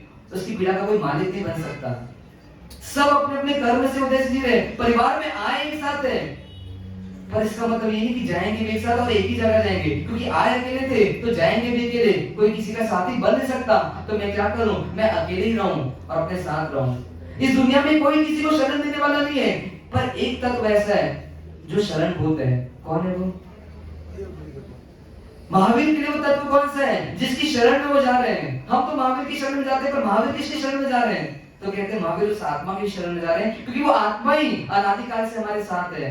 कहते हैं इस आत्मा के साथ आत्मा के अनंत गुण, वो मेरे साथ हमेशा से थे, हमेशा से रहेंगे, चाहे मैं निगोद में रहूं, चाहे मैं नरक में रहूं। ऐसा परमात्मा को अपने साम्राज्य पर विश्वास है, इसलिए उनको किसी की शरण की जरूरत नहीं है। और वो महावीर क्या हुआ? निकल पड़े अपनी राह में, अब उनको किसी की जरूरत नहीं है। अभी खुला आसमान ऊपर है, नीचे धरती है, और महावीर की आत्मा महावीर के साथ सतत मौजूद है। और ऐसे परमात्मा दीक्षा लेकर के अब निकले हैं। और परमात्मा का जीवन आगे अब दीक्षा के बाद कैसा होगा, परमात्मा कैसे अपने इस युद्ध में कामयाब होते कि नहीं होते, और क्या अपना जीवन बनाएंगे, उस तीर्थंकर के स्वरूप को वो कैसे प्राप्त करेंगे। आज समता का ऐलान किया है, उस समता में वो जी पाएंगे कि नहीं पाएंगे, और जिएंगे तो क्या क्या परेशानियां हो पाएंगी। अब उनके दीक्षा के जीवन को देखने का सौभाग्य आप हम सब वर्तमान में लेंगे। आज दीक्षा कल्याणक बनाए हैं, आगे 2 कल्याणक और बचे, परमात्मा का केवल ज्ञान और मोक्ष कल्याणक, वो कल के वर्तमान युग में छोड़ते हैं। जीना के विरुद्ध कुछ भी कहो, वह सब मनोरंजन का विचार करो। एक बात आज परमात्मा की दीक्षा कल्याणक में आज सब निर्णय कर लेना। एक बार बहुत सुंदर बात शास्त्र में आती है, सुन लो सब, 1 मिनट की बात है बस, सुन लो कि देखो परमात्मा ने दीक्षा ली क्यों? अपने आत्म कल्याण के लिए। आप हम सबको भी कभी ना कभी जब मुक्त होना है, किसी ना भाव में मुक्त होना पड़ेगा, तब दीक्षा तो लेनी ही पड़ेगी, ये बात सही है। पर इस जीवन में आज इतना निर्णय जरूर करना कि कभी किसी की दीक्षा के भाव आए, परिवार में, समाज में, उनके भावों को क्या करना? बढ़ाना, उनके भावों को कम नहीं करना। शास्त्र में ऐसा बोला जाता है कि किसी दीक्षार्थी के भाव को हम कम करते हैं तो उसका क्या दोष बताया गया है, इसको सुन लो। अगर किसी दीक्षार्थी के भाव जगत को हम कम कर रहे हैं, ऐसा उसको बोले कि मत ले साधु जीवन, साधु साधी ऐसी होते हैं, ऐसी होते हैं, क्यों ही जीवन का मजा छोड़कर जा रही है या जा रहा है, ऐसा कुछ भी बोल करके उनके भावों को कम करते हैं। तो शास्त्र ऐसा कहते हैं कि साक्षात गंधर्व वंश की हत्या का दोष हमको लगता है। किसका दोष? किसी गौतम स्वामी जैसे गंधर्वों को मारने का, उनको जान से मारने का दोष लगता है। अगर हम दीक्षा में किसी को अथराय देते हैं तो कम से कम ये निर्णय आप जरूर करना कि हमारे परिवार में या हमारे इर्द गिर्द कोई भी दीक्षा के मार्ग में आगे बढ़े तो उनके भावों को बढ़ाना, कम नहीं करना। जिन्हा के विरुद्ध कुछ भी कहा वह सब मन वचन काया से तस्मिच्छामि।